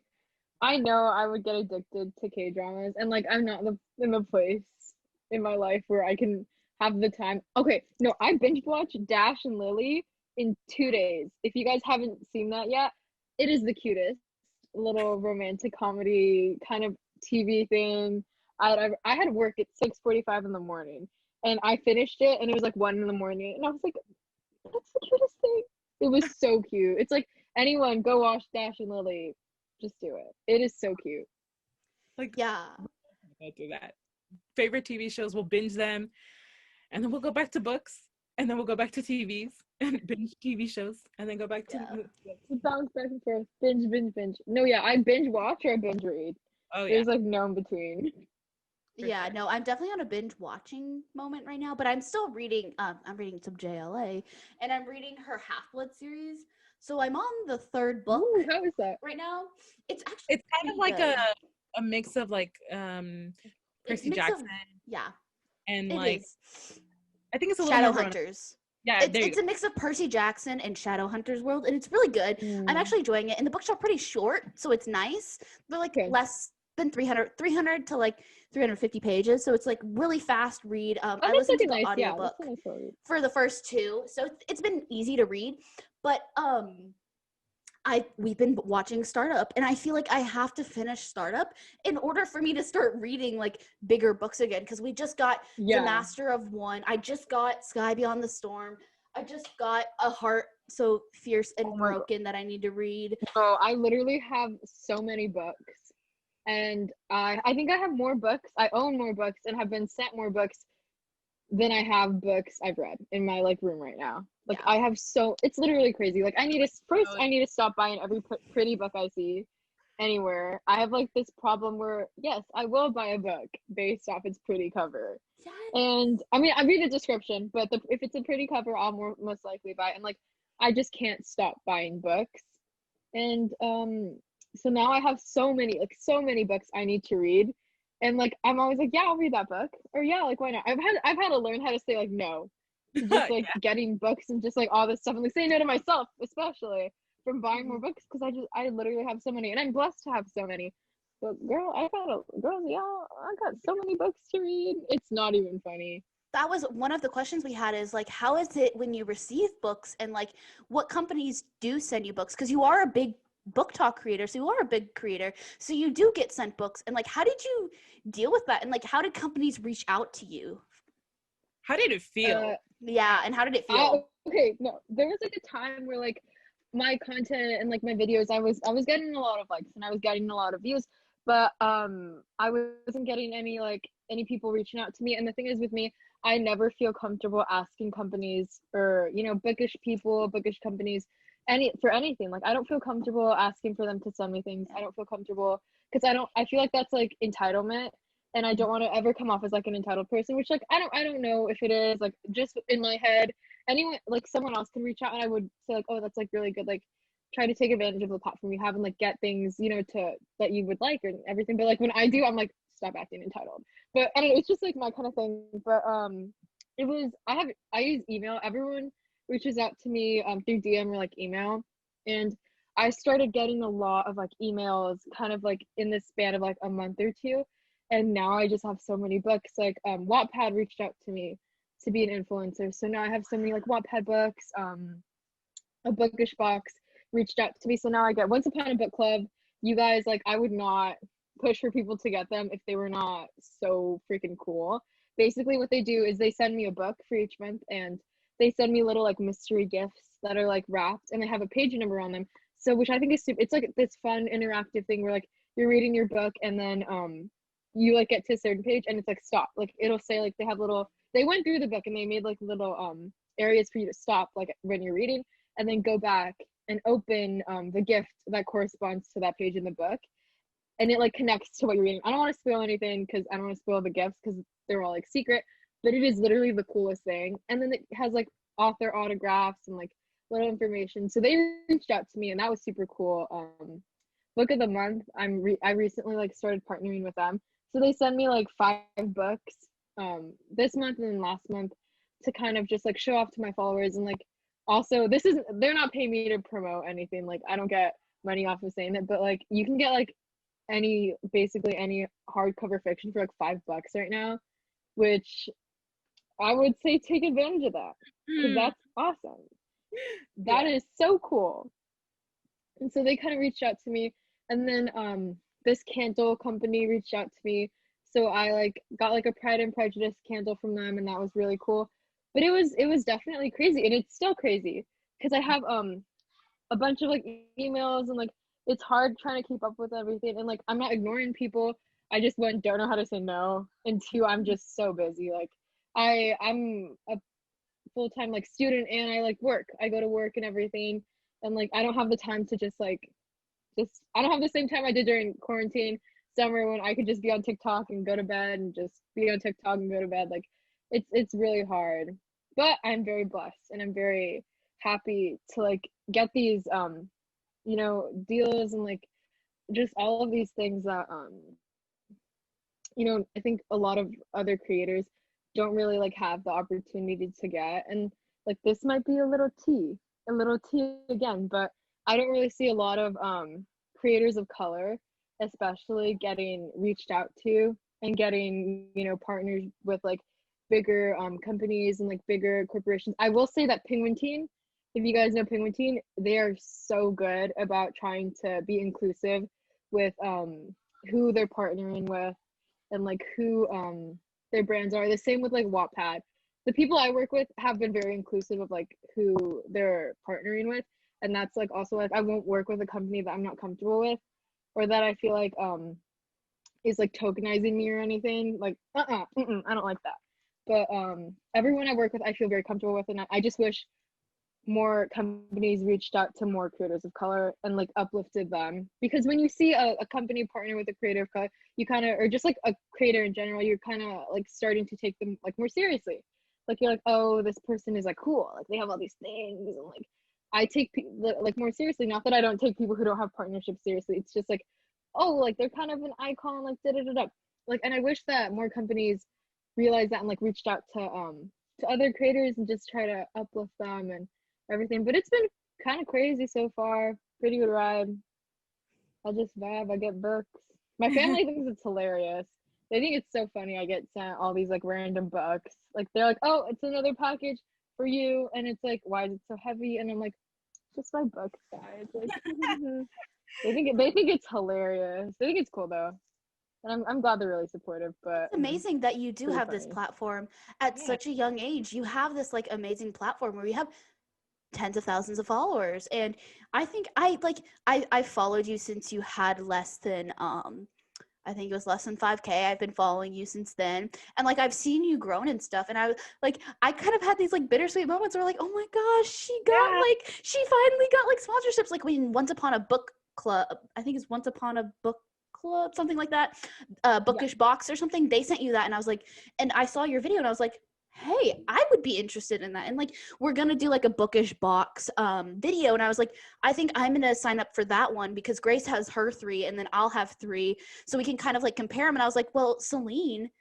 talks about it so much, maybe I should get it. So you definitely do have a reach, because I've definitely thought about it, and like I need to save money still, but yes, you've definitely like helped. Like I've like definitely like I didn't even know what book of the month was until you started showing it, and so like that really did help. But like I think it's amazing that with your platform and stuff, you've like had like this big following. But I also agree, like I see it's always creators who have like tens of thousands of followers, that they're the one who are getting like all like the sponsorships and stuff, and they are majority white creators, versus where I see these amazing smaller creators who do deserve the hype but never get it, and that companies should, because I feel like when you have such a smaller audience, you have that more of a connection with them, versus like, because like I can see it now, agree.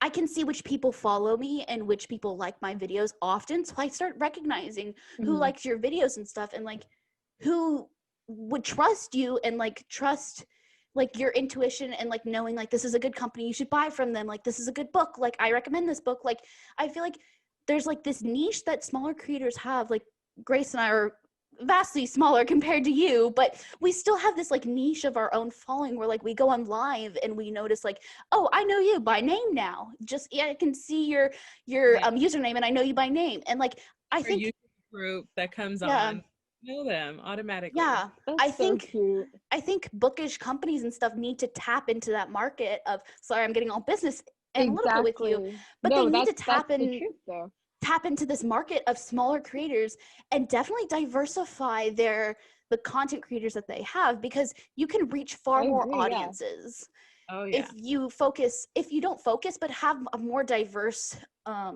affiliates, more diverse affiliates. Because I noticed like Faye Cray and Fairy Loot, they have like affiliates, but they're all huge creators.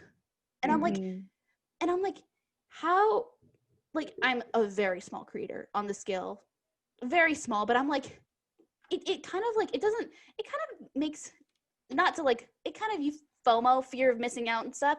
You kind of are like, oh, like, no, I definitely understand. Like, yeah, I get it 100%. Yeah, and it's like if they tapped into that market, like there's definitely people who follow me who like every single one of my videos, who comment on everything, and they like trust who I am. Like I had a follower, like I followed her back after I saw that she like was constantly like my photos or my videos and my photos. I was like, oh, I'm gonna like follow her back. She DM'd me. She's like, oh my god, thank you so much for following me. I can't believe you're following me. You're one of my favorite like creators and stuff. And I was like, I have less than 2,000 followers, and you're like those moments so are excited. just so yeah. Those are amazing. I agree, because like I might have 88K followers right now, but that doesn't mean that they care about me at the rate that like I like my following when I had like 3K. Like I know I was much more interactive, and like not that I'm not interactive with my followers now, but because I have so many, I can't be interactive with each one of them, or just like as much as I would love to be. And how many of them followed me because they liked one type of video I posted, and now they don't really see any of my other content because they're not active on TikTok. They just like don't really relate to as many of the other videos I posted that aren't like that, and that's like kind of the problem when you like it's good to have. I have a lot of loyal followers though, and like I mess with all my followers. I love them. I follow like anyone back that I can see is like super supportive of me, and like I get those ones. Like I'll follow an account back that has like 1,000, not even 1,000 followers, and then they'll just kind of like freak out and they'll be like, oh, but like I love you so much, and it's like I love you. Like I love your content. Like I love your support and everything. And I think there's also like a thing where a lot of like bigger accounts like won't follow smaller accounts back. And I just think that's kind of like just a little weird. I just follow back whoever I like and whoever I mess with. Like you guys, I love you guys and I mess with you guys. And like I've known Grace for like a really long time now. And I'm so glad like I'm getting to know you more, Maggie. And like I didn't even know you only had like 5,000 followers. Like I just didn't know how many followers you had. Like the numbers, like it's just they're all relative, and like it's not I think expressive of like how much you care about your account or how much you care about your followers. And that's just the thing. But I had really bad FOMO though. No, I had horrible FOMO. I think that I wasn't getting like reached out to, I wasn't getting, all of these things, and it's like I'm putting in all this effort, and like I manifested. I was like, please. I just want to have like some more opportunities. Yeah. Do you remember that, Grace? I posted something on my story. Yes, you did. You posted it and you were just like, guys, I'm putting it out there that I hope that every company reaches out to me and wants to partner with me, wants me to be an influencer. And putting it out there, verbal manifestation happening now. And literally like 2 months later, things started picking up. It was like, boom, and I was like, everything just there you go. Like, you had it. Like literally, I was like always snapping you, and I was just like, congratulations, you did it. Like great. Like I remember like telling you like, yes, go on TikTok live, just have fun with it, just vibe with it. I can't go live. And then I literally remember like every time like you like ask a question like, hey guys, should I do this?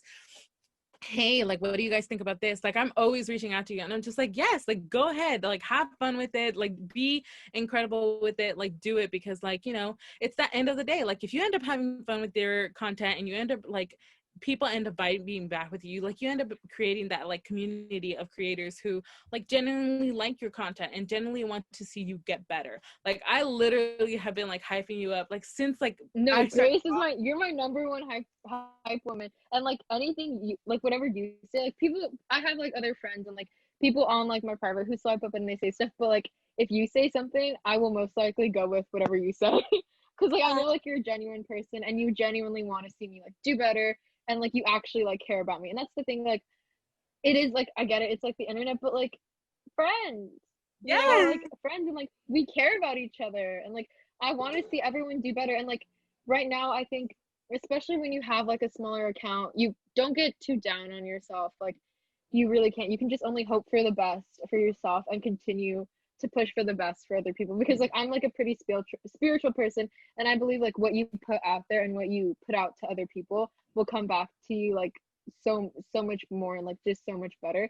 So just like have a positive attitude, and like also there's like ways, if you want something, reach out to someone, like reach out and get like ARCs if you want that. I know a lot of like people reach out to like publishing companies, and you could just contact anyone and be like, hey, my name is da da da da, this is my platform, and I love reading, I'm very interested in this book, I would love an ARC if you have any like more available, just anything like that. And if you want something, like go for it and get it, because like there's a big chance you might actually get what you really want. And like that payoff of getting what you want and like what you've been hoping for is so nice. And it's just like, everything in the universe is coming together and everything feels great. So just continue to push for what you want. Yep, definitely been trying to like embody that We've whole been manifestation, because like if you guys, I have been manifesting it. Does not know, my favorite bookish company is like the Bookish Box, because I absolutely love them, and I love their vibe, and I love like everything about them, because like when big companies, they have like, yeah, we love many different Bookish Box companies, but like the Bookish Box, like their customer service is like A1. Like literally I will message them and like within an hour they will respond back to me, so genuine. Really? Like it, like literally answering all my questions, and so happy to respond back to me. And like since way before I even had like any big number of following, like I don't even have big number now, but it's more than I ever could have dreamed. Like back when I had like 100 followers, and I would message them and ask them things or say how much I like their products or whatever. I have been like their hype person, because like they're like, I love them, you know, and they apparently know me because like of what they did for me, like that they ended up reaching out to me when I broke my Apple Pencil, and they donated money back to me. It was just I saw that was the sweetest thing. Oh, also side note, Grace, you better charge people for those profile pictures. I remember I was watching, I Venmo'd her. I forced her to take my money, because she should not have been doing that for free. Especially if I didn't know you and I had my following and I reached out to you for a profile picture and you gave it to me for free. Bad Grace. Charge for I know. that is art. I paid her too. I think we talked about this on the last podcast where I was like, why aren't you charging people for this? I literally Venmo'd her and stuff. I was like, I'm paying you for it. And then I bought the sticker version, but I was like, girl, why are you doing this for free? And then you see she burnt out because she was doing so many for free. I could tell you were doing so many, and like, charge. If you do not charge for anything, Grace, because like that is so, just being able to create those pictures, it was trending. That was like such a thing to just have that kind of profile picture. And like, I don't know how to do that. I could not do that on my own. I'd come up with a stick figure wearing like a wig. That's what my kind of thing would look like. Like, you have like an amazing talent, and like low-key, I'll talk to you after this, but I kind of want some stickers and I will pay you for them. She has a website. That you made stickers. She has a website. Dude, yeah. I'm literally so out of touch with literally everything. I will go on that website and I will be ordering some stickers. And she has cool print stickers. She does. My website, add them. They're featured in my giveaway. So. I'm gonna plug you all over my TikTok too. Yeah, no, I got her iced coffee, ACOTAR, and I got a profile picture sticker, and they're on my computer right now. But I was like, Grace, I was literally like, why aren't you charging people? Because I could tell she put so much effort into these, and she was giving them out for free. And I was like, is insane. Yes, I was like, you do not do that for free. You do not do that for free, and that's why I Venmo'd her. Talent. Yeah. Yes. No, I like couldn't. I felt bad getting that artwork for free. It felt like something was wrong. Like something is wrong that I'm getting this beautiful piece of artwork for free. And so I was like, okay, what's your Venmo or Zelle? I like how we're on the same wavelength where we were like, why are you doing this for free? Why? You should not be doing this for free. It's just so good. You hear that, Grace? Grace, there's no excuse. There's no excuse. No excuse. Okay, can I explain why I did them free to begin with? Okay. No. No, I was like, you can try. Like somebody asked me like, hey, I wonder how I could get these, like if anybody does these, and I'm just like, well, I do them. I did them before they were even like a thing as like the profile pictures. I did them for like engagement photos, like for an Instagram company. That's Like so cute. it was like one picture that I did, and I did it for them just to do it, and they liked it, and I sent it to them. Like it was free. It was like not even a thing. And so this girl, Ashley, she asked me for one. She's like in my first video. She's the one holding like the red, white, and blue book. And I was like, the book looks so pretty. And I'm just like, why don't I just do it in there? And then I asked like 2 other friends. I'm like, hey, can I post your video? Because I'm like, BookTok will appreciate it. So I posted it, blew up way more than I ever thought. And I was just like, of course I'll do it. Like, yes. And that thing about learning to say no, I should have learned to do. Oh no. And I I'm didn't. such a hypocrite. Oh, I don't know. I'm still working on that. but I really liked like people's reaction. Like when they ended up getting their profile pictures, like they would be like, oh my gosh, it looks so amazing. And I'm just like, yes, well, like thank you for like reaching out to me, because like the picture looked great, and so I wanted to give you something great. And like I like people, and because most of like the community, they're students, they're in high school, or they're younger. Yeah. Like I understand paying for something is going to be hard. So I was like, don't worry about it. Like, it's just a drawing. Like, you're going to change your profile picture in like 2 months. It's going to be whatever. And then I ended up having like about like 80 requests. And I was like, darn it. At least $3. $3 a profile picture is not that expensive. Anyone can pay $3. But I paid 10. I was like 10. I was like, yeah. Yeah, I paid you 10. I think it was like 10. I'm pretty sure it was like 10 or 15, because like it's just the detail. The detail on that picture literally looked like the picture I sent her. My hair. I was very shook. I was shook. My hair in the books, so good. They were so good, and I was like, yours were like honestly like 2 of my favorites. Both of yours and that bookworm girl with like her stack of like her were like amazing. And I was like, oh gosh. But it's because I really liked it. I really liked making them, and I really liked, and that's like your thing. You really like. I'm getting a call right now. It might be my DoorDash, so I'm gonna go mute. Okay. And that was like my thing. Like if you genuinely like what you're doing, people will see it and people will like it more. Mm-hmm. The same thing with creators. If you like the content that you're putting out there, people will love it even more. And like that's the thing. Like, and with companies, like if you genuinely love their products and you genuinely want to talk about them, they will feel it, and everybody will love it. Everybody would feel it. Like me, I genuinely have to go wave my DoorDasher down. I'll be back in 2 minutes. Okay. Grab it. Yeah. But yeah, Grace, I was kind of mad at you for a while for not paying, because you had so many requests, and I bet if you told people like, oh, $3, a lot of those requests would have gone down, but you still would have gotten money. So I think you totally deserved it. But I think we're gonna start moving to end the podcast here. We'll definitely do another episode, because we've been going for almost 2 hours now. And so when Selene gets back, we'll ask about our question that we're gonna start asking every guest. But so a little house cleaning before Selene gets back. Remember to just like, subscribe, Spotify, basically go to the link tree. All the links will be there in our link trees. We'll have there's so many. There's so many. Just check our link tree out. The songs that we got off of our first podcast was like so amazing. We loved it. It was amazing, and I kind of cried a little bit. Oh, Cheesecake Factory girl. Ooh. Yeah. I got paid yesterday, so it's 2 minutes off. Okay, so Selene, we're gonna move on to the very last question we have for you. Yeah. And that is your cringiest bookish moment. What is your cringiest bookish moment? Okay. I hope this is a universally relatable moment. It probably just to make myself feel better. But okay, when I was 12 years old, I discovered an app called Wattpad, and I had a Kindle Fire. It had a red cover and it was bedazzled. I bedazzled it myself with an S, because that's all I could do with my bedazzler. So I had my Kindle Fire, and there was a lot of great books on Wattpad, as there is now. My brother's calling me. We can see him in the mirror. Oh, that was funny when your brother started walking into Grace. Oh, everybody tried to come in. And for those of you Every- guys listening, everyone has tried to come into my room at this time. Like, come on, guys. We've all had somebody come I into the forgot my apple room. juice.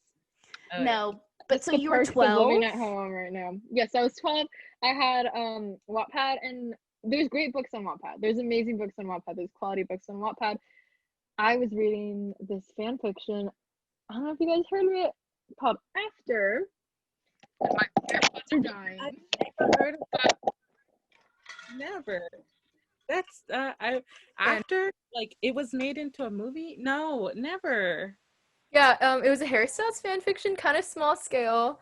But I told my mom it was a coming of age book about this girl going to college or high school actually, just dealing with life. And I was sitting on my sofa and I guess I had left my Kindle unlocked. My mom read a chapter she shouldn't have. Oh My 12-year-old daughter was reading these bad books. And she took away my Kindle. like, no, we're taking this away. She was like, no. And she's like, what are you reading? And I was like, Mom, I can explain. Mexican mom finding out her little girl. I was just bad. It was a mess. Let's just say I didn't get that Kindle back for a while. And they still bring it up. Her and my sister still bring it up now. Oh, They're that's scary. But I'm a Wattpad influencer too, and I love Wattpad. And like now that they see I'm a reader and they're like, so what books do you read? Remember? Or they're like, remember Wattpad when Selene did that thing? And then and I'm like, no, we don't talk about that anymore. But it was horribly cringe, and I still like thinking about it was very funny. It's like hilarious now, but I literally thought I was gonna die. I was like, my mom, my life is over. Yeah, no, I come from a military family, so I hid that. I hid that app so well. I hid it behind like my settings and all of my I hid it behind like my compass app and all of my calculator app. I hid it behind those. And I was like, they are not going to find this app. Not gonna find it. They have not found it yet. Good. My sister's on Wattpad though now. And I saw her reading Wattpad and I go, let me see what you're reading. I was like, let me see what you're reading. She's 14 now.